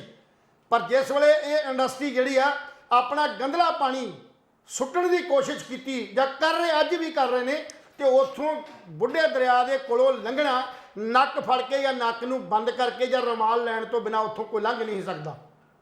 ਉਸ ਵੇਲੇ ਜਦੋਂ ਇਹ ਸਾਰਾ ਕੁਝ ਪਾਣੀ ਜਿਹੜਾ ਪੰਜਾਬ ਦੇ ਫਿਰੋਜ਼ਪੁਰ ਜਾਂ ਇਹਨਾਂ ਮਾਲਵੇ ਦੇ ਇਲਾਕੇ ਜਿੱਥੋਂ ਲੰਘਦਾ ਹੈ ਜੀ, ਉੱਥੋਂ ਲੰਘਣ ਦੇ ਲੋਕਾਂ ਦੀ ਜਿਹੜੀ ਅੱਜ ਹਾਲਤ ਹੈ, ਉੱਥੇ ਜਿਹੜੇ ਕੈਂਸਰ ਦੇ ਜਿਹੜੇ ਮਰੀਜ਼ ਨੇ ਜੀ, ਬਹੁਤ ਵੱਡੇ ਪੱਧਰ ਦੇ ਉੱਤੇ ਜਿਹੜੇ ਨੇ, ਇਹਨਾਂ ਜ਼ਿਲ੍ਹਿਆਂ ਦੇ ਜਿਹੜੇ ਮਰੀਜ਼ ਨੇ, ਉਹ ਕੈਂਸਰ ਦਾ ਇਹ ਪਾਣੀ ਜਿਹੜਾ ਪੀ ਕੇ ਬੁੱਢੇ ਨਾਲੇ ਦਾ, ਜਾਂ ਇਹ ਬੁੱਢੇ ਨਾਲੇ ਤੋਂ ਸਤਲੁਜ ਜਦੋਂ ਪੈਂਦਾ ਸੀ, ਤੇ ਸਤਲੁਜ ਦੇ ਪਾਣੀ 'ਚ ਸਿਰਫ ਜਿਹੜੇ ਜੀਵ ਸੀ ਅੰਦਰ ਦੀਆਂ ਮੱਛੀਆਂ ਜਾਂ ਹੋਰ ਪਾਣੀ ਦੇ ਜੀਵ ਦੀ ਪ੍ਰਭਾਵਿਤ ਹੋਏ, ਸਗੋਂ ਮਨੁੱਖੀ ਜੀਵ ਜਿਹੜੇ ਪ੍ਰਭਾਵਿਤ ਹੋਏ। ਔਰ ਇਹਦੇ ਨਾਲ ਇਹ ਰਾਜਸਥਾਨ ਨੂੰ ਜਾ ਕੇ ਪਾਣੀ ਨਿਕਲਦਾ ਸੀ, ਤੇ ਰਾਜਸਥਾਨ ਦੇ ਜਿਹੜੇ ਸਾਡੇ ਪੰਜਾਬ ਦੇ ਨਾਲ ਲੱਗਦੇ ਜ਼ਿਲ੍ਹੇ ਨੇ, ਉਹਨਾਂ ਜ਼ਿਲ੍ਹਿਆਂ ਦੇ ਉੱਤੇ ਬਹੁਤ ਵੱਡਾ ਜਿਹੜਾ ਕੈਂਸਰ ਨੇ ਪ੍ਰਭਾਵ ਕੀਤਾ। ਅੱਜ ਕੈਂਸਰ, ਕਦੇ ਕਹਿੰਦੇ ਹੁੰਦੇ ਸੀ ਵੀ ਪੰਜਾਬ ਦੇ ਅੰਦਰ ਕੋਈ ਕੈਂਸਰ ਦਾ ਹਸਪਤਾਲ ਨਹੀਂ, ਅੱਜ 16 ਹਸਪਤਾਲ ਕੈਂਸਰ ਦੇ ਨੇ ਪੰਜਾਬ ਦੇ ਅੰਦਰ, ਜਿਹੜੇ ਪੰਜਾਬ ਦੀ ਲੋਕਾਂ ਦੇ ਜਿਹੜੇ ਨੇ ਜਿਹੜੀ ਸਿਹਤ ਦੀ ਗੱਲ ਕਰਦੇ ਨੇ। ਸੋ ਇਸ ਕਰਕੇ ਇਸ ਚੀਜ਼ ਨੂੰ ਲੋਕਾਂ ਨੇ ਵਿਰੋਧ ਕੀਤਾ। ਜਦੋਂ ਵਿਰੋਧ ਕੀਤਾ ਤੇ ਇਹ ਲੋਕ ਜਿਹੜੇ ਨੇ, ਇਹਨਾਂ ਨੇ ਇਹ ਵੇਖਿਆ, ਇੱਕ ਪੱਜ ਲਾਤਾ ਵੀ ਪੰਜਾਬ ਦੀ ਨੌਜਵਾਨੀ ਨੂੰ ਰੁਜ਼ਗਾਰ ਦੇਣ ਵਾਸਤੇ, ਪੰਜਾਬ ਲਈ ਨੌਜਵਾਨ ਰੁਜ਼ਗਾਰ ਪੈਦਾ ਕਰਨ ਵਾਸਤੇ ਉਹਨਾਂ ਇਹਨਾਂ ਜੰਗਲਾਂ ਨੂੰ ਜਿਹੜਾ ਉਹ ਚੁਣਨ ਦੀ ਕੋਸ਼ਿਸ਼ ਕੀਤੀ। ਜਦੋਂ ਕਿ ਜੰਗਲ ਵਾਤਾਵਰਨ ਜਿਹੜਾ ਉਹ ਪ੍ਰੇਮੀ ਜਿਹੜੇ ਸੀ, ਵਾਤਾਵਰਨ ਦੀ ਗੱਲ ਕਰਦੇ ਸੀ, ਕਿਉਂਕਿ ਸਾਡੇ ਕੋਲੇ ਪਹਿਲਾਂ ਹੀ ਜਿਹੜੀਆਂ ਸੜਕਾਂ ਤੋਂ ਦਰਖਤ ਕੱਟੇ ਗਏ ਨੇ, ਜਿਹੜੇ ਮਕਾਨ ਜਾਂ ਕਲੋਨੀਆਂ ਬਣਾਉਂਦੇ ਨੇ, ਉਹਨਾਂ ਆਪਣੇ ਪਲਾਟਾਂ 'ਚੋਂ ਜਾਂ ਆਪਣੀਆਂ ਉਹਨਾਂ ਜ਼ਮੀਨਾਂ 'ਚੋਂ ਉਹ ਦਰਖਤ ਵੱਢ ਦਿੱਤੇ ਗਏ। ਇੱਕ ਪਾਸੇ ਤੇ ਅਸੀਂ ਇਹ ਕਹਿੰਦੇ ਆ ਵੀ ਇੱਕ ਬੰਦਾ ਇੱਕ ਦਰਖਤ ਲਾਵੇ, ਔਰ ਦੂਸਰੇ ਪਾਸੇ ਜਿਹੜੇ ਜੰਗਲ ਥੋੜੇ ਜਿਹੇ ਸਾਡੇ ਕੋਲ ਜਿਹੜੇ ਕੁਝ ਪਰਸੈਂਟ ਜਿਹੜਾ ਉਹ ਸਾਡਾ ਬਚਿਆ, ਉਹਨੂੰ ਬਰਬਾਦ ਕਰਨ ਵਾਸਤੇ ਤੁਲੇ ਆ। ਉੱਥੋਂ ਦੇ ਜਿਹੜੇ ਵਾਤਾਵਰਨ ਪ੍ਰੇਮੀ ਆ, ਮੈਂ ਤਾਂ ਇੱਕ ਪਹਿਲੀ ਗੱਲ ਕਰਨ ਤੋਂ ਪਹਿਲਾਂ ਇਹ ਗੱਲ ਕਹੂੰਗਾ ਵੀ ਕਿੱਥੇ ਨੇ ਉਹ ਸਾਡੇ ਸੰਤ ਸੀਚੇਵਾਲ ਸਾਹਿਬ, ਜਿਨ੍ਹਾਂ ਨੂੰ ਆਮ ਆਦਮੀ ਪਾਰਟੀ ਨੇ ਰਾਜ ਸਭਾ ਦੇ ਵਿੱਚ ਇਸ ਕਰਕੇ ਭੇਜਿਆ ਕਿ ਉਹ ਵਾਤਾਵਰਨ ਦੇ ਪ੍ਰੇਮੀ ਨੇ ਤੇ ਵਾਤਾਵਰਨ ਤੇ ਪਾਣੀ ਦੀ ਸੰਭਾਲ ਲਈ ਲੜਦੇ ਨੇ। ਅੱਜ ਉਹਨਾਂ ਦੀ ਜ਼ਬਾਨ ਕਿਵੇਂ ਬੰਦ ਹੋ ਗਈ, ਜਦੋਂ ਕਿ ਆਮ ਆਦਮੀ ਪਾਰਟੀ ਜਿਹੜੀ ਪਹਿਲਾਂ ਵਿਰੋਧ ਕਰਦੀ ਰਹੀ ਹੈ, ਔਰ ਅੱਜ ਉਹੀ ਆਮ ਆਦਮੀ ਪਾਰਟੀ ਆਪਣਾ ਮਤਾ ਪਾ ਕੇ ਤੇ ਉੱਥੇ ਇਹ ਕੰਮ ਸ਼ੁਰੂ ਕਰਾਉਣ ਦੀ ਗੱਲ ਕਰ ਰਹੀ ਆ। ਕਿੱਡੀ ਵੱਡੀ ਗੱਲ। ਇਹਦਾ ਮਤਲਬ ਇਹ ਖਾਣ ਵਾਲੇ ਦੰਦ ਹੋਰ ਤੇ ਜਿਹੜੇ ਉਹ ਵਿਖਾਉਣ ਵਾਲੇ ਦੰਦ ਹੋਰ ਨੇ। ਸੋ ਚੰਗਾ ਹੋਵੇ ਜੇ ਵਾਕਈ ਇਹਨਾਂ ਨੇ ਪੰਜਾਬ ਦੇ ਨੌਜਵਾਨਾਂ ਦੇ ਰੁਜ਼ਗਾਰ ਦੀ ਗੱਲ ਕਰਨੀ ਸੀ, ਇੰਡਸਟਰੀ ਦੀ ਗੱਲ ਕਰਨੀ ਸੀ, ਤੇ ਪੰਜਾਬ ਦੇ ਅੰਦਰ ਹੋਰ ਬਹੁਤ ਜ਼ਮੀਨ ਜਿਹੜੀ ਆ ਉਹ ਸ਼ਾਮਲਾਤ ਪਈ ਹੋਈ ਹੈ, ਬੰਜਰ ਜ਼ਮੀਨ ਪਈ ਹੋਈ ਹੈ, ਉਸ ਬੰਜਰ ਜ਼ਮੀਨ ਦੇ ਉੱਤੇ ਜ਼ਰੂਰ ਇੰਡਸਟਰੀ ਜਿਹੜੀ ਸਥਾਪਿਤ ਕੀਤੀ ਜਾਣੀ ਚਾਹੀਦੀ ਹੈ ਤਾਂ ਕਿ ਰੁਜ਼ਗਾਰ ਮਿਲੇ। ਤੇ ਇਹ ਮੱਤੇਵਾਲ ਵਾਲੇ ਜਿਹੜੇ ਜੰਗਲ ਨੇ, ਇਹਨਾਂ ਜੰਗਲਾਂ ਨੂੰ ਹੋਰ ਢੰਗ ਨਾਲ ਵੀ ਡਿਵੈਲਪ ਕੀਤਾ ਜਾ ਸਕਦਾ ਸੀ। ਸਾਡੇ ਕੋਲ ਟੂਰਿਜ਼ਮ ਖੜਾ, ਸਾਡਾ ਟੂਰਿਜ਼ਮ ਡਿਪਾਰਟਮੈਂਟ ਉੱਥੇ ਇੱਕ ਟੂਰਿਜ਼ਮ ਹੱਬ ਬਣ ਸਕਦੀ ਸੀ। ਉੱਥੇ ਝੀਲ ਹੈ ਇੱਕ, ਜਿੱਥੇ ਵੱਖ-ਵੱਖ ਪੰਛੀ ਜਿਹੜੇ ਆਣ ਕੇ ਬੈਠਦੇ ਨੇ, ਵੱਖ-ਵੱਖ ਜਿਹੜੇ ਜਾਨਵਰ ਨੇ ਪਾਣੀ ਦੇ, ਉਹ ਉੱਥੇ ਨਜ਼ਾਰਾ ਪੇਸ਼ ਕਰਦੇ ਨੇ। ਔਰ ਉਹ ਸਾਰੇ ਦੇ ਸਾਰੇ ਪੰਛੀ, ਉਹ ਸਾਰੇ ਦੇ ਸਾਰੇ ਜਿਹੜੇ ਪਾਣੀ ਨਾਲ ਪ੍ਰੇਮੀ ਪੰਛੀ ਸੀ, ਉਹ ਸਾਰੇ ਦੇ ਸਾਰੇ ਖਤਮ ਹੋ ਜਾਣਗੇ। ਸੋ ਮਨੁੱਖਤਾ ਦੇ ਉੱਤੇ ਪ੍ਰਭਾਵ ਪਏਗਾ ਹੀ ਪਏਗਾ, ਪੰਛੀਆਂ ਦੇ ਉੱਤੇ, ਜਾਨਵਰਾਂ ਦੇ ਉੱਤੇ, ਜਿਨ੍ਹਾਂ ਨੇ ਆਪਣਾ ਉੱਥੇ ਇੱਕ ਡੇਰਾ ਬਣਾਇਆ ਹੋਇਆ ਔਰ ਨਵੀਂ ਚਹਿ-ਚਹਾਟ ਪੈਦਾ ਕਰਦੇ ਨੇ।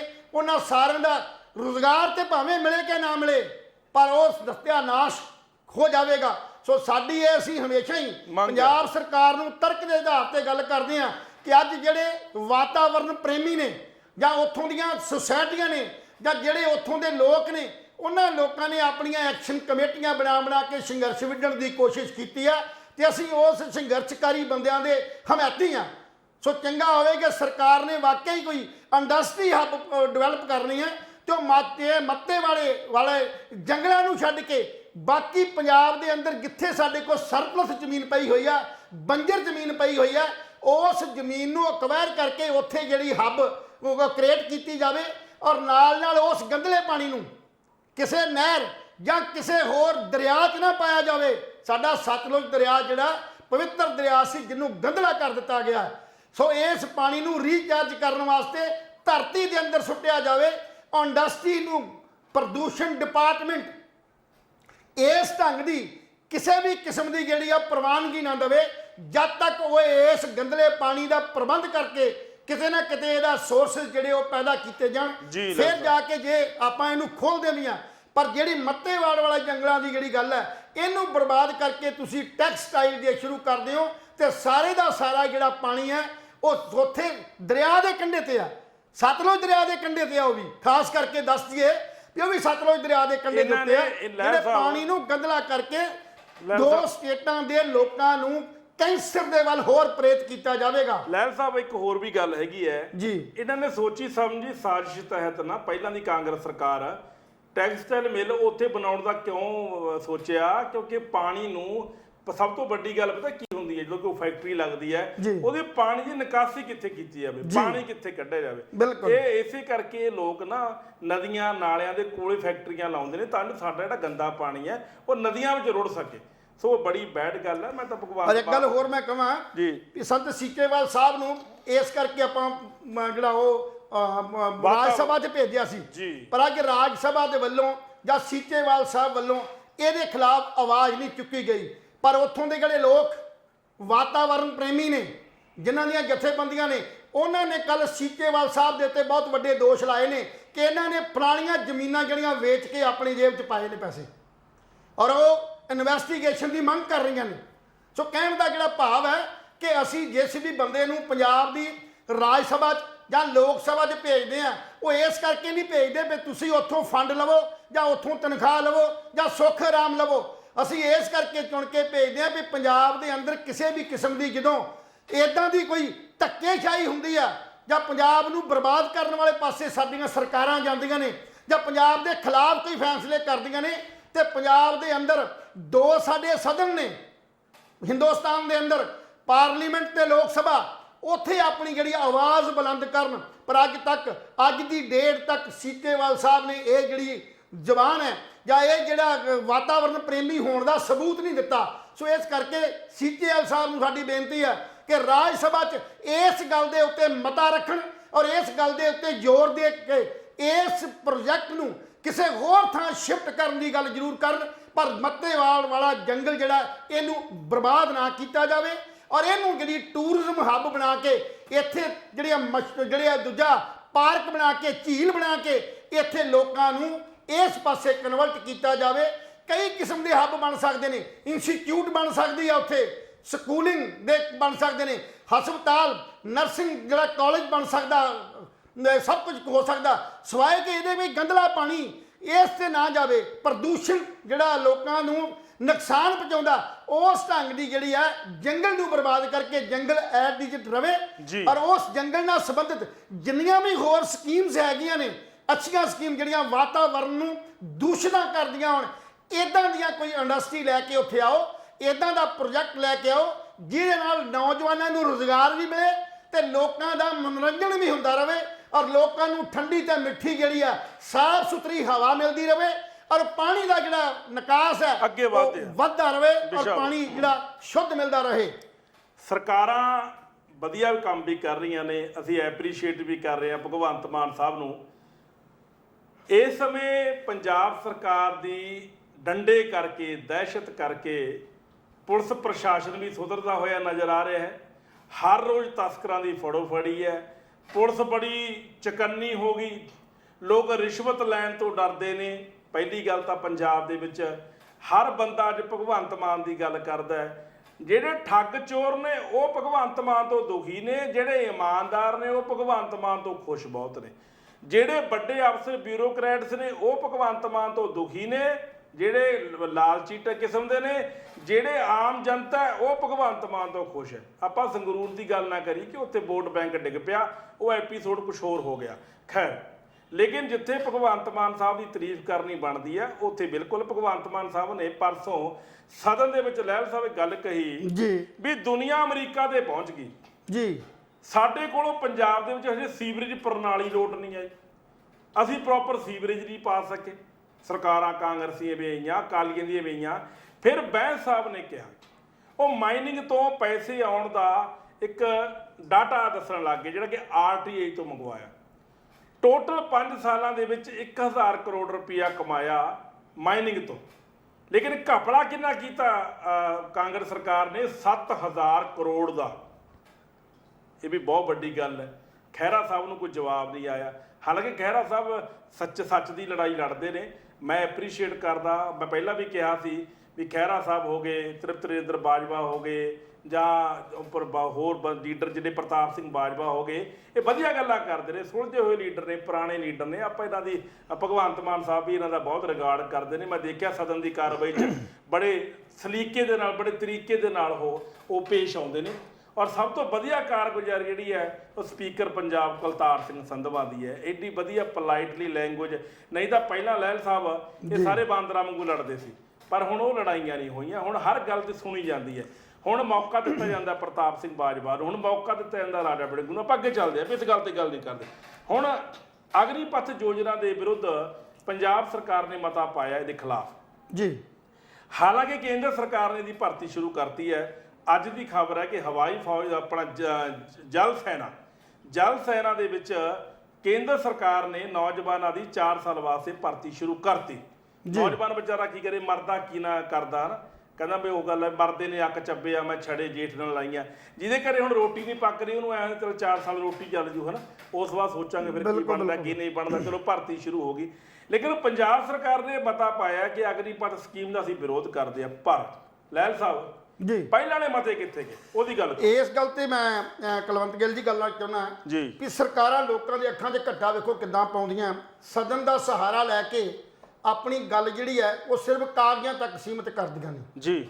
ਇਸ ਮਤੇ ਤੋਂ ਪਹਿਲਾਂ ਦੀ ਗੱਲ ਕਰਦੇ ਹਾਂ, ਜਦੋਂ ਪੰਜਾਬ ਦੇ ਵਿੱਚ ਜਦੋਂ ਬੀਐਮਬੀ ਦੇ ਵਿੱਚੋਂ ਸਾਡੀ ਜਿਹੜੀ ਆ ਉਹ ਪੰਜਾਬ ਦੀ ਜਿਹੜੀ ਨੁਮਾਇੰਦਗੀ ਕੱਢ ਦਿੱਤੀ ਗਈ ਸੀ। ਬਿਜਲੀ ਬੋਰਡ ਦੇ ਜਿਹੜੇ ਮੈਂਬਰ ਤੇ ਸਕੱਤਰ ਸੀ, ਉਹਦਾ ਜਿਹੜਾ ਅਹੁਦਾ ਕੱਢ ਦਿੱਤਾ ਗਿਆ ਸੀ ਉਸ ਵੇਲੇ। ਉਸ ਤੋਂ ਬਾਅਦ ਜਦੋਂ ਪੰਜਾਬ ਦੇ ਜਿਹੜਾ ਸੀ ਸਾਡਾ ਚੰਡੀਗੜ੍ਹ ਦਾ ਜਿਹੜਾ ਡਿਪਾਰਟਮੈਂਟ ਸੀ ਤੇ ਉਹਦੇ ਵਿੱਚੋਂ ਸਾਡੀ ਜਿਹੜੀ ਨੁਮਾਇੰਦਗੀ ਆ ਉਹ ਕੱਢ ਦੇਣੀ।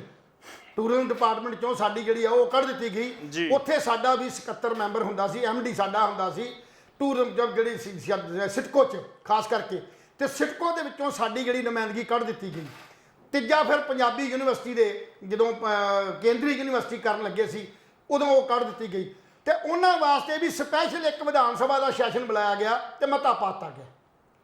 ਅਸੀਂ ਸਰਕਾਰ ਨੂੰ ਪੁੱਛਦੇ ਕਿ ਉਹਨਾਂ ਤਿੰਨਾਂ ਮਤਿਆਂ ਦਾ, ਜਿਹਨੂੰ ਇੱਕ ਸਾਂਝੇ ਰੂਪ 'ਚ ਤੁਸੀਂ ਮਤਾ ਪਾਇਆ ਸੀ, ਕਿ ਉਹਨਾਂ ਮਤਿਆਂ ਦਾ ਕੇਂਦਰ ਸਰਕਾਰ ਨੇ ਕੋਈ ਜਵਾਬ ਦਿੱਤਾ, ਕੋਈ ਐਕਸ਼ਨ ਹੋਇਆ? ਮਤੇ ਤੇ ਉਸ ਵੇਲੇ ਵੀ ਪਏ ਸੀ ਜਿਸ ਵੇਲੇ ਭਾਰਤੀ ਕਿਸਾਨ ਯੂਨੀਅਨ ਜਿਹੜੀ ਸੰਯੁਕਤ ਕਿਸਾਨ ਮੋਰਚਾ ਦਿੱਲੀ ਦੇ ਅੰਦਰ ਕਿਸਾਨਾਂ ਦੇ ਮਸਲਿਆਂ ਲਈ ਉਹ ਸੰਘਰਸ਼ ਤੇ ਸੀ, ਤੇ ਪੰਜਾਬ ਦੀ ਜਿਹੜੀ ਕਾਂਗਰਸ ਸਰਕਾਰ ਸੀ ਉਹਨੇ ਮਤਾ ਪਾਤਾ ਸੀ ਕਿ ਅਸੀਂ ਇਹਨਾਂ ਜਿਹੜੀਆਂ ਉਹ ਫੈਸਲੇ ਨੂੰ ਨਹੀਂ ਮੰਨਦੇ।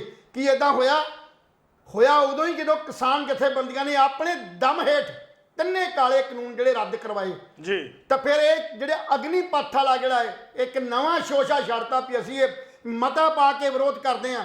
ਕਿ ਇਸ ਮਤੇ ਦੇ ਨਾਲ ਕੇਂਦਰ ਸਰਕਾਰ ਤੇ ਕੋਈ ਅਸਰ ਪਿਆ, ਜਾਂ ਉਹਨਾਂ ਮਤਲਿਆਂ ਦੀ ਮੁੜ ਕੇ ਕੀ ਯਤਨ ਕੀਤਾ ਗਿਆ ਕਿ ਸਾਡੇ ਪਹਿਲੇ ਮਤੇ ਪਾਏ ਸੀ ਤੁਸੀਂ ਕਿਉਂ ਨਹੀਂ ਮੰਨੇ?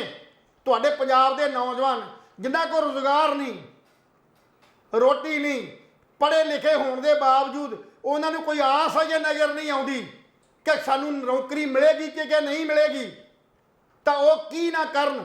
ਉਹ ਇਸ ਕਰਕੇ ਅਗਨੀਪਥ ਦੇ ਅੰਡਰ ਜਿਹੜੇ ਅਗਨੀਵੀਰਾਂ ਦੀ ਪੋਸਟ ਆ ਉਹ ਐਕਸੈਪਟ ਕਰ ਲੈਣਗੇ, ਤਾਂ ਫਿਰ ਤੁਹਾਡੇ ਮਤੇ ਦਾ ਕੀ ਬਣੇਗਾ? ਕੁਛ ਨਹੀਂ ਬਣੇਗਾ। ਮੈਂ ਇੱਕ ਗੱਲ ਹੋਰ ਕਰਾਂ, ਵਿਧਾਨ ਸਭਾ ਦੇ ਅੰਦਰ ਭਾਵੇਂ ਕਿ ਕੁਲਵੰਤ ਗਿੱਲ ਜੀ ਨੇ ਗੱਲ ਕਹੀ ਆ ਵੀ ਵਿਧਾਨ ਸਭਾ ਦੇ ਅੰਦਰ ਇਸ ਵੇਲੇ ਬਹੁਤ ਵਧੀਆ ਜਿਹੜੀ ਕਾਰਵਾਈ ਹੋਈ। ਇਸ ਕਰਕੇ ਕਾਰਵਾਈ ਇੱਕ ਤੇ ਪੰਜਾਬੀ 'ਚ ਜਿਹੜੀ ਆ ਯਤਨ ਕੀਤਾ ਗਿਆ ਵੀ ਪੰਜਾਬੀ 'ਚ ਸਾਰੇ ਜਿਹੜੇ ਵਿਧਾਇਕ ਬੋਲਣ ਜੀ, ਔਰ ਉਹਨਾਂ ਵਿਧਾਇਕਾਂ ਨੂੰ ਕੁਝ ਬੋਲਣ ਦਿੱਤਾ ਗਿਆ। ਕੋਈ ਸਮਾਂ ਘੱਟ ਹੋਣ ਕਰਕੇ 0 ਆਵਰ 'ਚ ਕੁਝ ਬਹੁਤ ਜਿਹੜੇ ਵਿਧਾਇਕ ਸੀ ਉਹ ਆਪਣੀ ਗੱਲ ਰੱਖਣ 'ਚ ਨਾਕਾਮ ਰਹੇ, ਉਹ ਰੱਖ ਨਾ ਪਾਏ। ਤੀਸਰੀ ਗੱਲ, ਭਗਵੰਤ ਮਾਨ ਦਾ ਜਿਹੜਾ ਰੋਲ ਸੀ, ਇੱਕ ਸੀਐਮ ਵਰਗਾ ਸਿਆਣਾ, ਸੂਝਵਾਨ ਤੇ ਸਮਝਦਾਰੀ ਵਰਗਾ ਨਹੀਂ ਲੱਗਿਆ। ਉਹ ਐਂ ਲੱਗਿਆ ਜਿਵੇਂ ਕੋਈ ਕਲਾਕਾਰ ਦੇ ਤੌਰ ਤੇ ਬਾਹਾਂ ਮਾਰ ਕੇ ਤੇ ਉਹ ਉੱਥੇ ਜਿਹੜਾ ਡਾਂਸ ਕਰਨ ਵਾਲਾ ਸੀ। ਇਹ ਬੜਾ ਮਤਲਬ ਮਾੜਾ ਸੀ, ਕਿਉਂਕਿ ਇੱਕ ਸੀਐਮ ਇੱਕ ਪੰਜਾਬ ਦਾ ਉਹ ਰਾਜਾ ਹੁੰਦਾ, ਉਸ ਰਾਜੇ 'ਚ ਸਹਿਣਸ਼ੀਲਤਾ, ਸੰਜਮ ਤੇ ਬਹੁਤ ਵੱਡੀ ਜਿਹੜੀ ਆ ਉਹ ਸੁਣਨ ਦੀ ਜਿਹੜੀ ਆ ਉਹ ਤਾਕਤ ਹੋਣੀ ਚਾਹੀਦੀ ਹੈ, ਜਿਹੜੀ ਤਾਕਤ ਦੀ ਉਹਦੀ ਘਾਟ ਮਹਿਸੂਸ ਕੀਤੀ ਗਈ। ਔਰ ਚੌਥੀ ਗੱਲ ਮੈਂ ਜਿਹੜੀ ਇਸੇ ਮਤਿਆਂ ਦੇ ਨਾਲ ਗੱਲ ਕਰਨੀ ਆ, ਪੈਸੇ ਦੀ ਗੱਲ ਕਰਨੀ ਆ ਵੀ ਆਮ ਤੌਰ ਤੇ ਵਿਧਾਨ ਸਭਾ ਦੇ ਅੰਦਰ ਬਹੁਤ ਜ਼ਿਆਦਾ ਆਗੂਆਂ ਨੇ, ਲੀਡਰਾਂ ਨੇ ਸਿਰਫ ਤੇ ਸਿਰਫ ਅਕਾਲੀ ਦਲ ਤੇ ਕਾਂਗਰਸ ਨੂੰ ਜ਼ੋਰ ਦਿੰਦੇ ਆ। ਜਦੋਂ ਵੀ ਕੋਈ ਬੰਦਾ ਆਪਣੀ ਮੰਗ ਰੱਖਣ ਦੀ ਗੱਲ ਕਰਦਾ ਰਿਹਾ, ਕਾਂਗਰਸ ਦਾ ਵਿਧਾਇਕ ਜਾਂ ਅਕਾਲੀਆਂ ਦਾ ਵਿਧਾਇਕ ਜਾਂ ਵਿਰੋਧੀ ਧਿਰ ਦੇ ਕੁਝ ਬੰਦੇ, ਤਾਂ ਉੱਥੇ ਜ਼ਰੂਰ ਸਾਡੇ ਜਿਹੜੇ ਮੌਜੂਦਾ ਵਿਧਾਇਕ ਤੇ ਮੰਤਰੀ ਨੇ ਇੱਕੋ ਹੀ ਗੱਲ ਕਰਦੇ ਨਜ਼ਰ ਆਏ ਨੇ ਕਿ ਤੁਸੀਂ ਜਿਸ ਮੰਗ ਦੀ ਅੱਜ ਗੱਲ ਕਰ ਰਹੇ ਹੋ ਕਿ ਇਹ ਮੰਗ ਤੁਸੀਂ ਕਿਉਂ ਨਹੀਂ ਪੂਰੀ ਕੀਤੀ, ਤੁਸੀਂ ਤਾਂ ਕੁਝ ਕੀਤਾ ਨਹੀਂ। ਤੇ ਉਹਦਾ ਇੱਕ ਜਵਾਬ ਉਹ ਵੀ ਦਿੰਦੇ ਰਹੇ ਤੇ ਅਸੀਂ ਵੀ ਦਿੰਦੇ ਆ ਵੀ ਜੇ ਉਹਨਾਂ ਸਰਕਾਰਾਂ ਨੇ ਲੋਕਾਂ ਨੂੰ ਲੁੱਟਿਆ ਤੇ ਕੁੱਟਿਆ ਜਾਂ ਉਹਨਾਂ ਨੇ ਕੁਝ ਨਹੀਂ ਸਵਾਰਿਆ ਸਾਡੇ ਇੰਨੇ ਸਮੇਂ ਦੌਰਾਨ, ਤੇ ਤਾਂ ਹੀ ਲੋਕਾਂ ਨੇ ਬਦਲ ਤੁਹਾਨੂੰ ਜਿਹੜਾ ਉਹ ਚੁਣ ਕੇ ਅੱਗੇ ਲੈ ਕੇ ਆਂਦਾ। ਔਰ ਤੁਹਾਡੀ ਜ਼ਬਾਨ ਤੋਂ ਜਾਂ ਮੂੰਹ ਤੋਂ ਇਹ ਗੱਲ ਨਹੀਂ ਸੱਜਦੀ ਵੀ ਤੁਸੀਂ ਇਹ ਗੱਲ ਕਰੋ ਵੀ ਤੁਸੀਂ ਤਾਂ ਕੁਝ ਕੀਤਾ ਨਹੀਂ। ਇਹ ਸਵਾਲ ਤੁਸੀਂ ਨਹੀਂ ਕਰ ਸਕਦੇ ਕਿਉਂਕਿ ਤੁਸੀਂ ਵਾਅਦਾ ਕੀਤਾ ਹੋਇਆ ਲੋਕਾਂ ਨਾਲ ਕਿ ਅਸੀਂ ਉਹਨਾਂ ਨੇ ਨਹੀਂ ਕੁਝ ਕੀਤਾ, ਅਸੀਂ ਕਰਕੇ ਵਿਖਾਵਾਂਗੇ। ਲੋਕ ਮੰਗ ਕਰਦੇ ਨੇ ਕਿ ਤੁਸੀਂ ਕਰਕੇ ਵਿਖਾਓ, ਨਾ ਕਿ ਵਿਧਾਨ ਸਭਾ ਦੇ ਅੰਦਰ ਜਾਂ ਤੁਹਾਡੇ ਵਿਰੋਧੀ ਤੁਹਾਡੇ ਤੇ ਜਿਹਨਾਂ ਕੋ ਤਣ ਚ ਕੱਸਦੇ ਨੇ, ਤੁਹਾਡੇ ਕੋਲ ਮੰਗ ਕਰਦੇ ਨੇ ਤੇ ਤੁਸੀਂ ਇਹ ਗੱਲ ਕਹਿ ਕੇ ਗੱਲ ਟਾਲ ਦਿਓ ਕਿ ਤੁਸੀਂ ਤੇ ਕੁਝ ਕੀਤਾ ਨਹੀਂ। ਇਹਦਾ ਮਤਲਬ ਜੇ ਉਹਨਾਂ ਨੇ ਨਹੀਂ ਕੀਤਾ ਤਾਂ ਉਹਦੀ ਸਜ਼ਾ ਭੁਗਤ ਰਹੇ ਨੇ, ਔਰ ਤੁਸੀਂ ਜੇ ਨਹੀਂ ਕਰੋਗੇ ਤਾਂ ਲੋਕ ਤੁਹਾਥੋਂ ਜਵਾਬ ਮੰਗਣਗੇ।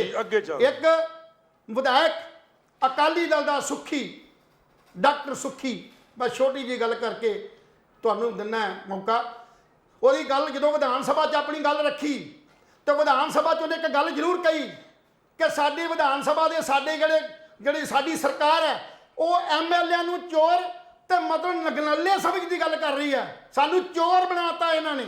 ਉਹ ਕਹਿੰਦਾ ਮੈਂ ਇੱਕ ਡਾਕਟਰ ਹਾਂ, ਮੈਂ ਘਰ ਜਾ ਕੇ 2 ਜਾਂ 1.5 ਘੰਟਾ ਆਪਣੀ ਦੁਕਾਨ ਤੇ ਬਹਿ ਕੇ ਰੁਪਈਏ ਕਮਾ ਲੈਣਾ, 4-5 ਹਜ਼ਾਰ ਰੁਪਇਆ ਕਮਾਉਣਾ, ਪਰ ਵਿਧਾਨ ਸਭਾ 'ਚ ਬੈਠੇ ਉਹ ਵਿਧਾਇਕ ਜਿਨ੍ਹਾਂ ਕੋਲ ਕੋਈ ਕੰਮ ਹੀ ਨਹੀਂ, ਜਿਹੜੇ ਵਿਚਾਰੇ ਆਪਣੀ ਜੇਬ ਤੋਂ ਖਰਚਾ ਕਰਦੇ ਨੇ, ਉਹਨਾਂ ਨੂੰ ਕਿਵੇਂ ਤੁਸੀਂ ਚੋਰ ਕਹਿ ਸਕਦੇ ਹੋ? ਉਹ ਬੰਦੇ ਜਿਹੜੇ ਇੱਥੇ ਆਏ ਨੇ ਇਹਨਾਂ ਦੇ ਘਰ ਮਕਾਨ ਨਹੀਂ, ਕੋਠੀਆਂ ਨਹੀਂ, ਜਿਹਨੂੰ ਕੋਠੀ ਤੁਸੀਂ ਕਹਿੰਦੇ ਹੋ। ਔਰ ਹੋਰ ਇੱਕ ਨਵੀਂ ਗੱਲ ਸੁਣੋ, ਜਿਹੜੀ ਗੱਲ ਅਸੀਂ ਖੁਦ ਕਰਨੀ ਸੀ, ਉਹ ਵਿਧਾਇਕ ਗੱਲ ਕਰ ਰਿਹਾ ਕਿ ਸਾਰੇ ਪੰਜਾਬ ਦੇ ਮੁਲਾਜ਼ਮਾਂ ਨੂੰ, ਚਾਹੇ ਉਹ ਪੀਐਨ ਹੈ ਚਾਹੇ ਉਹ ਆਈਐਸ ਹੈ, 30 ਤਰੀਕ ਨੂੰ ਤਨਖਾਹ ਮਿਲਦੀ ਹੈ ਜਾਂ 31 ਨੂੰ ਮਿਲਦੀ ਹੈ ਜਾਂ 1 ਨੂੰ ਮਿਲਦੀ ਹੈ। ਮੈਂ ਵਿਧਾਨ ਸਭਾ 'ਚ ਖੜ ਕੇ ਸਾਰੇ ਐਮਐਲਏ ਨੂੰ ਪੁੱਛਦਾ ਮੈਂ ਤੁਹਾਨੂੰ ਤਰੀਕ ਨੂੰ ਤਨਖਾਹ ਮਿਲਦੀ ਹੈ, ਕਿਸੇ ਨੂੰ 30 ਤਰੀਕ ਨੂੰ ਅਗਲੇ ਮਹੀਨੇ, ਕਿਸੇ ਨੂੰ 18 ਨੂੰ, ਕਿਸੇ ਨੂੰ 17 ਨੂੰ। ਉਹ ਕਹਿੰਦਾ ਸਾਨੂੰ ਟਾਈਮ ਸਿਰ ਤਨਖਾਹ ਹੀ ਨਹੀਂ ਮਿਲਦੀ, ਤਾਂ ਤੁਸੀਂ ਇਹ ਗੱਲ ਕਹਿੰਦੇ ਹੋ। ਸੋ ਇਹੀ ਸਵਾਲ ਮੇਰਾ ਵਿਧਾਨ ਸਭਾ ਦੇ ਉਹਨਾਂ ਵਿਧਾਨਕਾਰਾਂ ਨੂੰ ਆ ਕਿ ਜਿਨ੍ਹਾਂ ਲੋਕਾਂ ਨੂੰ ਰੁਜ਼ਗਾਰ ਨਹੀਂ, ਜਿਨ੍ਹਾਂ ਨੂੰ ਤਨਖਾਹ ਵਰਕ ਚਾਰਜ ਬੰਦੇ ਨੇ, ਜਿਹੜੇ ਕੱਚੇ ਮੁਲਾਜ਼ਮ ਨੇ, ਆਊਟਸੋਰਸਿੰਗ ਦੇ ਮੁਲਾਜ਼ਮ ਨੇ, ਜਿਨ੍ਹਾਂ ਨੂੰ ਤੁਸੀਂ ਪੱਕਿਆਂ ਨਹੀਂ ਕਰ ਸਕੇ, ਰੁਜ਼ਗਾਰ ਨਹੀਂ ਦੇ ਸਕੇ, ਉਹਨਾਂ ਦਾ ਗੁਜ਼ਾਰਾ ਕਿਵੇਂ ਹੋਵੇਗਾ? ਤੁਸੀਂ ਮੰਗ ਕੀਤੀ, ਕਿਹਾ ਵੀ 84,000 ਰੁਪਇਆ ਸਾਨੂੰ ਮਿਲਦਾ ਤਨਖਾਹ ਦਾ, ਜਿਹੜੇ ਮਿਲਦੇ ਨੇ ਸਾਨੂੰ ਸਾਰੇ ਪੱਤੇ ਪਾ ਕੇ। ਤੁਸੀਂ ਇਹ ਸੋਚੋ ਵੀ ਜਿਨ੍ਹਾਂ ਬੰਦਿਆਂ ਨੂੰ 20,000 ਜਾਂ 5,000 ਜਾਂ 7,000 ਜਾਂ 10,000 ਰੁਪਇਆ ਤਨਖਾਹ ਮਿਲਦੀ ਆ, 300 ਦਿਹਾੜੀ ਤੁਸੀਂ ਖੁਦ ਕੀਤੀ ਆ, 300 ਕੇ 350, ਉਹ 350 ਵਾਲਾ ਸਿਰਫ ਜਿਹੜਾ 9,000 ਰੁਪਇਆ ਜਾਂ 9,500 ਰੁਪਇਆ ਲੈਂਦਾ, ਉਹਦਾ ਗੁਜ਼ਾਰਾ ਕਿਵੇਂ ਮਹੀਨੇ ਦਾ ਹੋਏਗਾ? ਉਹ ਵੀ ਨਹੀਂ ਲਹਿਰ ਸਾਹਿਬ ਕਮਾਉਂਦਾ। ਔਰ ਇੱਕ ਗੱਲ ਤੁਸੀਂ ਹੋਰ ਕਹੀ ਵੀ ਠੱਗੀ ਕਿਉਂ ਨਾ ਮਾਰੀ ਜਾਵੇ, ਤੁਸੀਂ ਗੱਲ ਸੱਚੀ ਕਹੀ ਹੈ, ਇੱਕ ਕੋਈ ਝੂਠ ਨਹੀਂ ਬੋਲੀ। ਵੀ ਜਿਹੜੇ ਸਾਡੇ ਡਰਾਈਵਰ ਨੇ, ਜਿਹੜੇ ਸਾਡੀ ਗੱਡੀ ਚਲਾਉਂਦੇ ਨੇ, ਜਾਂ ਜਿਹੜੇ ਸਾਨੂੰ ਤੁਸੀਂ ਪੀਐਮ ਦਿੱਤੇ ਹੋਏ ਨੇ, ਜਿਹਨੂੰ ਪੀਏ ਕਹਿ ਦਿੰਦੇ ਆ, ਰਾਜਸੀ ਪੀਏ, ਸਿਆਸੀ ਸਕੱਤਰ, ਪ੍ਰਾਈਵੇਟ ਸੈਕਟਰੀ ਜਿਹਨੂੰ ਕਹਿੰਦੇ ਹੋ, ਔਰ ਉਹਨਾਂ ਨੂੰ ਤੁਸੀਂ 10,000 ਦਾ ਪੱਤਾ ਦਿੰਦੇ ਹੋ। ਉਹ ਡਰਾਈਵਰ ਜਿਹੜਾ 10,000 ਲੈਣ ਵਾਲਾ ਕੀ ਆਪਣੇ ਮੰਤਰੀ ਦੇ ਨਾਂ ਤੇ ਠੱਗੀ ਨਹੀਂ ਮਾਰੇਗਾ? ਕਿ ਉਹ ਪੀਏ ਜਿਹਨੂੰ 10,000 ਰੁਪਇਆ ਤਨਖਾਹ ਮਿਲਣੀ ਆ, ਉਹਦੇ ਨਿਆਣੇ ਵੀ ਨੇ, ਉਹਨੇ ਘਰ ਵੀ ਪਾਲਣਾ, ਕਿ ਉਹਨਾਂ ਨੂੰ 10,000 ਤੋਂ ਗੁਜ਼ਾਰਾ ਕਰ ਸਕਦੇ ਨੇ? ਇਹ ਸਾਰੀਆਂ ਗੱਲਾਂ ਸਰਕਾਰ ਦੇ ਉੱਤੇ ਇੱਕ ਤੰਜ ਨੇ। ਔਰ ਉਸ ਵਿਧਾਇਕ ਵੱਲੋਂ ਜਿਹੜਾ ਵਿਧਾਇਕ ਹੈ, ਜਿਹੜਾ ਵਿਧਾਨ ਸਭਾ 'ਚ ਬੋਲ ਰਿਹਾ, ਇਹ ਗੱਲ ਸਾਬਤ ਕਰ ਰਿਹਾ ਕਿ ਪੰਜਾਬ ਦੀ ਜਿਹੜੀ ਹਾਲਤ ਹੈ, ਜੇ ਤੁਹਾਡੀ ਨਹੀਂ ਸੁਧਰ ਸਕੀ, ਐਮਐਲਏਆਂ ਦੀ, ਜੇ ਮੰਤਰੀਆਂ ਦੀ ਨਹੀਂ ਸੁਧਰ ਸਕੀ, ਸਾਡੀ ਕਿਵੇਂ, ਲੋਕਾਂ ਦੀ ਕਿਵੇਂ, ਤੇ ਆਮ ਲੋਕਾਂ ਦੀ ਤੁਸੀਂ ਕਿਵੇਂ ਸੁਧਾਰ ਸਕਦੇ ਹੋ? ਫਿਰ ਤੁਸੀਂ ਇਹ ਗੱਲ ਕਰਨੇ ਹੋ ਵੀ ਅਸੀਂ ਆਹ ਵੀ ਕਰ ਦਿਆਂਗੇ, ਜੇ ਵੀ ਕਰ ਦਿਆਂਗੇ। ਤੁਹਾਡੇ ਵਾਅਦਿਆਂ 'ਚ ਗੱਲ ਸੀ ਵੀ ਸਾਨੂੰ ਮਾਈਨਿੰਗ ਤੋਂ ਇੰਨੇ ਪੈਸੇ ਆਉਣਗੇ, ਸਾਨੂੰ ਸ਼ਰਾਬ ਤੋਂ ਇੰਨੇ ਪੈਸੇ ਆਉਣਗੇ, ਸਾਨੂੰ ਫਲਾਣੇ ਕੰਮ ਤੋਂ ਇੰਨੇ ਪੈਸੇ ਆਉਣਗੇ। ਇਹ ਇੱਕ ਅਨੁਮਾਨ ਹੈ, ਇਹ ਇੱਕ ਸੁਪਨਾ ਹੈ। ਇਹ ਸੁਪਨਾ ਖੁੱਲੀਆਂ ਅੱਖਾਂ ਨਾਲ ਵੇਖੋ ਕਿ ਕੀ ਇਦਾਂ ਹੋ ਸਕਦਾ ਕਿ ਨਹੀਂ ਹੋ ਸਕਦਾ। ਤੁਸੀਂ ਪ੍ਰਪੋਜ਼ਲਾਂ ਤੇ ਬਹੁਤ ਵੱਡੀਆਂ ਬਣਾ ਲਈਆਂ, ਮੈਡੀਕਲ ਕਾਲਜਾਂ ਦੀ ਗੱਲ ਕਰ ਲਈ, ਪਰ ਤੁਹਾਥੋਂ ਪੈਸੇ ਆਉਣਗੇ ਕਿੱਥੋਂ? ਬਿਲਕੁਲ ਉਹ ਸੋਰਸਸ ਕਿਹੜਾ ਹੈ? ਜਿਹੜੇ ਸੋਰਸਸ ਤੋਂ ਪੈਸੇ ਆਉਣਗੇ, ਜਿਹੜਾ ਸੋਰਸਸ GST ਦਾ ਸੀ, ਉਹ ਸਰਕਾਰ ਨੇ ਮੁਆਵਜ਼ਾ ਦੇਣਾ ਬੰਦ ਕਰ ਦਿੱਤਾ। ਤੁਸੀਂ ਇੱਕ ਗੱਲ ਮੈਂ ਕਰਦਾ, ਚਲੋ ਬਾਕੀ ਗੱਲਾਂ ਛੱਡੀਆਂ, ਮੈਂ ਇੱਕ ਗੱਲ ਕਰਦਾ ਕਿ ਸ਼ਰਾਬ ਸਸਤੀ ਕਰਨ ਦਾ ਤੁਸੀਂ ਵਾਅਦਾ ਕਰਤਾ, ਲੋਕਾਂ ਨੂੰ ਖੁਸ਼ ਕਰ ਦਿਓਗੇ। ਚੰਗਾ ਹੁੰਦਾ ਜੇ ਡੀਜ਼ਲ ਤੇ ਪੈਟਰੋਲ ਨੂੰ ਤੁਸੀਂ ਜਿਸ ਦਿਨ ਕਾਉਂਸਲ GST ਕਾਉਂਸਲ ਦੀ ਮੀਟਿੰਗ ਸੀ ਦਿੱਲੀ ਦੇ ਇੱਥੇ ਚੰਡੀਗੜ੍ਹ ਦੇ ਵਿੱਚ, ਜਿੱਦੇ ਉਹਦੇ ਵਿੱਚ CM ਭਗਵੰਤ ਮਾਨ ਪੇਸ਼ ਹੋਇਆ ਸੀ, ਉਹਦਾ ਕੋਈ ਡਿਸਾਈਡਿੰਗ ਨੋਟ ਨਹੀਂ ਵੀ ਸ਼ਰਾਬ ਸਸਤੀ ਕਰਨ ਦੀ ਬਜਾਏ ਮੈਂ ਪੈਟਰੋਲ ਤੇ ਡੀਜ਼ਲ ਸਸਤਾ ਕਰਨ ਨੂੰ ਤਿਆਰ ਹਾਂ। ਕੱਲ ਤੱਕ ਤੁਸੀਂ ਕਹਿੰਦੇ ਰਹੇ ਕੋਈ ਟੈਕਸ ਨਹੀਂ ਲਾਇਆ। ਮੈਂ ਉਸ ਦਿਨ ਗੱਲ ਕਹੀ ਸੀ ਤੇ ਭਗਵੰਤ ਮਾਨ ਜੀ ਤੁਸੀਂ ਟੈਕਸ ਤੇ ਨਹੀਂ ਲਾਇਆ, ਕੋਈ ਗੱਲ ਨਹੀਂ, ਪਰ ਕੱਲ ਨੂੰ ਦਾਲਾਂ ਮਹਿੰਗੀਆਂ ਹੋ ਜਾਣੀਆਂ। ਅੱਜ ਸਾਰੀਆਂ ਚੀਜ਼ਾਂ ਦੇ ਉੱਤੇ ਜੇ ਤੇ 5% GST ਸੀ, ਉਹ ਤੁਸੀਂ ਆਪਣੇ ਸੂਬਿਆਂ ਦੇ ਲਾਲਚ ਕਰਕੇ ਵੀ ਸੂਬਿਆਂ ਨੂੰ ਹਿੱਸਾ ਮਿਲੇਗਾ, 18% GST ਤੁਸੀਂ ਕਰ ਦਿੱਤੀ। 18% GST ਦੇ ਨਾਲ ਹਰ ਚੀਜ਼ ਮਹਿੰਗੀ ਹੋ ਗਈ ਤੇ ਤੁਹਾਡੀ ਸ਼ਰਾਬ ਕੀ ਕਰੇ? ਚੰਗਾ ਹੁੰਦਾ ਸ਼ਰਾਬ ਸਸਤੀ ਕਰਨ ਨਾਲੋਂ, ਸ਼ਰਾਬ ਵਾਲੇ ਪਾਸੇ ਵਧਣ ਨਾਲੋਂ ਡੀਜ਼ਲ ਤੇ ਪੈਟਰੋਲ ਸਸਤਾ ਕਰਦੇ, ਹਰ ਬੰਦਾ ਦਾਲਾਂ ਸਸਤੀਆਂ ਕਰਦੇ, GST 5% ਹੀ ਰਹਿਣ ਦਿੰਦੇ। 18% ਕਿਉਂ ਕੀਤੀ? ਜਦੋਂ ਕਿ ਤੁਸੀਂ ਇੱਕ ਲਾਲਚਵਾਸੀ ਵੀ ਸਾਨੂੰ ਮੁਆਵਜ਼ਾ ਮਿਲੇਗਾ, ਔਰ ਕੇਂਦਰ ਸਰਕਾਰ ਨੇ ਮੁਆਵਜ਼ੇ ਦੀ ਗੱਲ ਬੰਦ ਕਰ ਦਿੱਤੀ। ਔਰ ਇਹਨਾਂ ਸੂਬਿਆਂ ਨੇ ਆਪਣੇ ਇਸ ਕਰਕੇ ਕਿ ਉੱਥੋਂ ਪੈਸਾ ਲਿਆ ਕੇ ਇਸ਼ਤਿਹਾਰਾਂ 'ਚ ਲਾ ਦਿਓ, ਇਸ਼ਤਿਹਾਰ ਦੇ ਦਿਓ। ਐਡੇ ਵੱਡੇ ਪੱਧਰ ਦੇ ਉੱਤੇ ਤੁਸੀਂ ਜਿਹੜਾ ਖਜ਼ਾਨੇ ਨੂੰ ਲੁੱਟ ਦਾ ਕੰਮ ਸੁਣਾਇਆ, ਇਹ ਬੰਦ ਕਰਕੇ ਜਿਹੜੇ ਤੁਸੀਂ ਸੁਪਨੇ ਲਏ ਹੋਏ ਨੇ ਵੀ ਫਲਾਣੇ ਥਾਂ ਪੈਸਾ ਆਊ, ਫਲਾਣੇ ਥਾਂ ਆਊ, ਅਜੇ ਆਊਗਾ। ਸਾਡੇ ਕੋਲ 9 ਮਹੀਨੇ ਸਿਰਫ ਨੇ।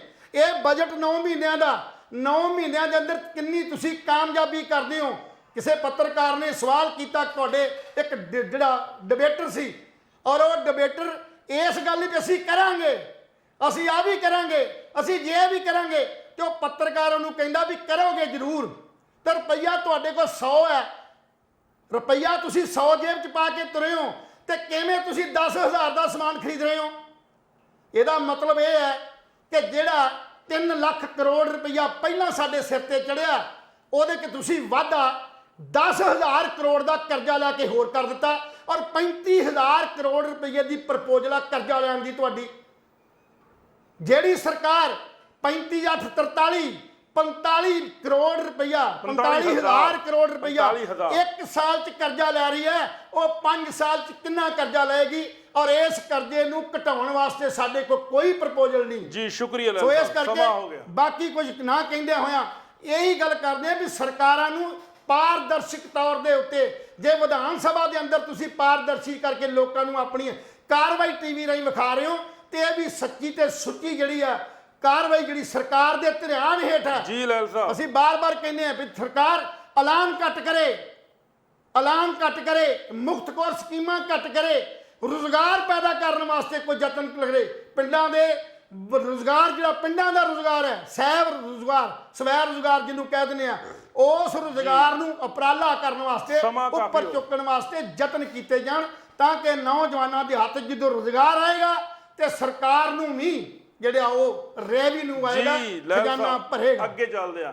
ਮੇਰਾ ਨਾ ਇਸ ਸ਼ੋਅ ਦੇ ਵਿੱਚ ਨਾ ਕੁਲਤਾਰ ਸੰਧੂ ਵਾਲਾ ਹਾਲ ਹੋਇਆ ਗੱਲ ਇਹ ਨਹੀਂ, ਸਵਾਲ ਤੇ ਆਵਾ ਬਾਬਾ ਲੋਕਾਂ ਦੇ ਸਾਹਮਣੇ। ਅਸੀਂ ਪੱਤਰਕਾਰ ਹਾਂ, ਅਸੀਂ ਜਰਨਲਿਸਟ ਹਾਂ, ਸਾਡਾ ਫਰਜ਼ ਹੈ ਅਸੀਂ ਪੰਜਾਬ ਦੀ ਤਸਵੀਰ, ਸਰਕਾਰ ਦੇ ਕੀਤੇ ਯਤਨਾਂ ਦੀ ਗੱਲ, ਵਿਰੋਧੀਆਂ ਦਾ ਅਪਣਾਇਆ ਰਾਹ, ਇਹ ਸਾਰੀਆਂ ਗੱਲਾਂ ਜਦੋਂ ਅਸੀਂ ਆਪਣੇ ਪਾਠਕਾਂ ਨਾਲ ਸਾਂਝੇ ਕਰਦੇ ਨੇ, ਤਾਂ ਕਰਦੇ ਆ ਵੀ ਲੋਕਾਂ ਨੂੰ ਇਸ ਗੱਲ ਦਾ ਆਗਾਜ਼ ਹੋ ਸਕੇ, ਖਾਸ ਕਰ ਸਾਡੇ ਵਿਦੇਸ਼ੀ ਭਰਾਵਾਂ ਨੂੰ ਵੈਸੇ ਇੱਕ ਹੋਰ ਗੱਲ ਉਹਨਾਂ ਤੱਕ ਪਹੁੰਚਾਉਣ ਦਾ ਸਾਡੇ ਕੋਲ ਯਤਨ ਤੇ ਜਰੀਆ ਇੱਕ ਪੱਤਰਕਾਰ ਹੀ ਹੁੰਦੇ ਨੇ। ਇਹ ਪੱਤਰਕਾਰ ਸ਼ੀਸ਼ਾ ਨੇ ਸਮਾਜ ਦਾ, ਓਵਰ ਹੋ ਗਿਆ ਜੀ। ਸੋ ਇਸ ਕਰਕੇ ਸ਼ੀਸ਼ਾ ਬਣ ਕੇ ਪੇਸ਼ ਹੋਣਾ। ਧੰਨਵਾਦ ਤੁਹਾਡਾ। ਮੈਂ ਹਮੇਸ਼ਾ ਧੰਨਵਾਦ। ਹਾਲੇ ਤਾਂ ਇਹ ਇੱਥੇ ਨੇ, ਜੇ ਕਿਤੇ MLA ਹੁੰਦੇ ਜਾਂ ਕਿਤੇ ਮੰਤਰੀ ਹੁੰਦੇ, ਸਦਨ 'ਚ ਹੁੰਦੇ, ਤੇ ਇਹਨਾਂ ਨੇ ਗਾਹ ਪਾ ਦੇਣਾ ਸੀ ਉੱਥੇ। ਇਹਨਾਂ ਨੇ ਉਧਰੋਂ ਆਪਣਾ ਸਪੀਕਰ ਸਾਹਿਬ ਨੇ ਡੰਡੇ ਖੜਕਾਈ ਜਾਣਾ ਸੀ ਵੀ ਬਸ ਕਰੋ ਲਹਿਲ ਸਾਹਿਬ, ਇਹਨੇ ਉਤਰਨਾ ਨਹੀਂ ਸੀ ਪਤੰਦਰ ਨੇ। ਖੈਰ ਲਹਿਲ ਸਾਹਿਬ ਦੀ ਹਰ ਗੱਲ ਵਿੱਚ ਸੱਚ ਹੈ, ਤਰਕ ਹੈ, ਬੇਬਾਕ ਹੈ। ਹਾਸੇ ਵਾਲੀ ਗੱਲ ਕੁਝ ਹੋਰ ਹੈ, ਕਿਉਂਕਿ ਖੁੰਡ ਚਰਚਾ ਪ੍ਰੋਗਰਾਮ ਦੀ ਬੈਕਬੋਨ ਨੇ। ਖੁੰਡ ਚਰਚਾ ਪ੍ਰੋਗਰਾਮ ਤੁਸੀਂ ਕਿਉਂ ਪਸੰਦ ਕਰਦੇ ਹੋ? ਕਿਉਂਕਿ ਲਹਿਲ ਸਾਹਿਬ ਖੁੱਲੇ ਵਿਚਾਰਾਂ ਦੇ ਮਾਲਕ ਨੇ। ਜਦੋਂ ਵੀ ਗੱਲ ਕਰਦੇ ਨੇ ਡਰਦੇ ਨਹੀਂ, ਕਿਸੇ ਸਰਕਾਰ ਨਾਲ ਕੋਈ ਸਾਂਝੀਵਾਲਤਾ ਨਹੀਂ। ਚਾਹੇ ਸਰਕਾਰ ਆ, ਜੇ ਚੰਗਾ ਕੰਮ ਕਰੂਗਾ ਲਹਿਲ ਸਾਹਿਬ ਚੰਗਾ ਕਹਿਣਗੇ, ਜੇ ਮਾੜਾ ਤਾਂ ਮਾੜਾ ਕਹੂਗਾ। ਮੈਂ ਹਾਲਾਂਕਿ ਮਿੱਠੇ ਪੋਚੇ ਲਾਇਆ ਰੱਖੋ। ਸੋ ਦੋਸਤੋ, ਤੁਹਾਨੂੰ ਸਾਡੀ ਅੱਜ ਦੀ ਖੁੰਡ ਚਰਚਾ ਵਿੱਚ ਇਹ ਚਰਚਾ ਕਿੱਦਾਂ ਦੀ ਲੱਗੀ? ਆਪਣੇ ਵਿਚਾਰ, ਆਪਣੇ ਸੁਝਾਅ ਸਾਨੂੰ ਜ਼ਰੂਰ ਦੇ ਦਿਆ ਕਰੋ। ਕੱਲ ਫੇਰ ਮਿਲਾਂਗੇ ਕਿਸੇ ਨਵੀਂ ਚਰਚਾ ਦੇ ਨਾਲ। ਤਦ ਤੱਕ ਲਈ ਇਜਾਜ਼ਤ ਦਿਓ। ਰੱਬ ਰਾਖਾ।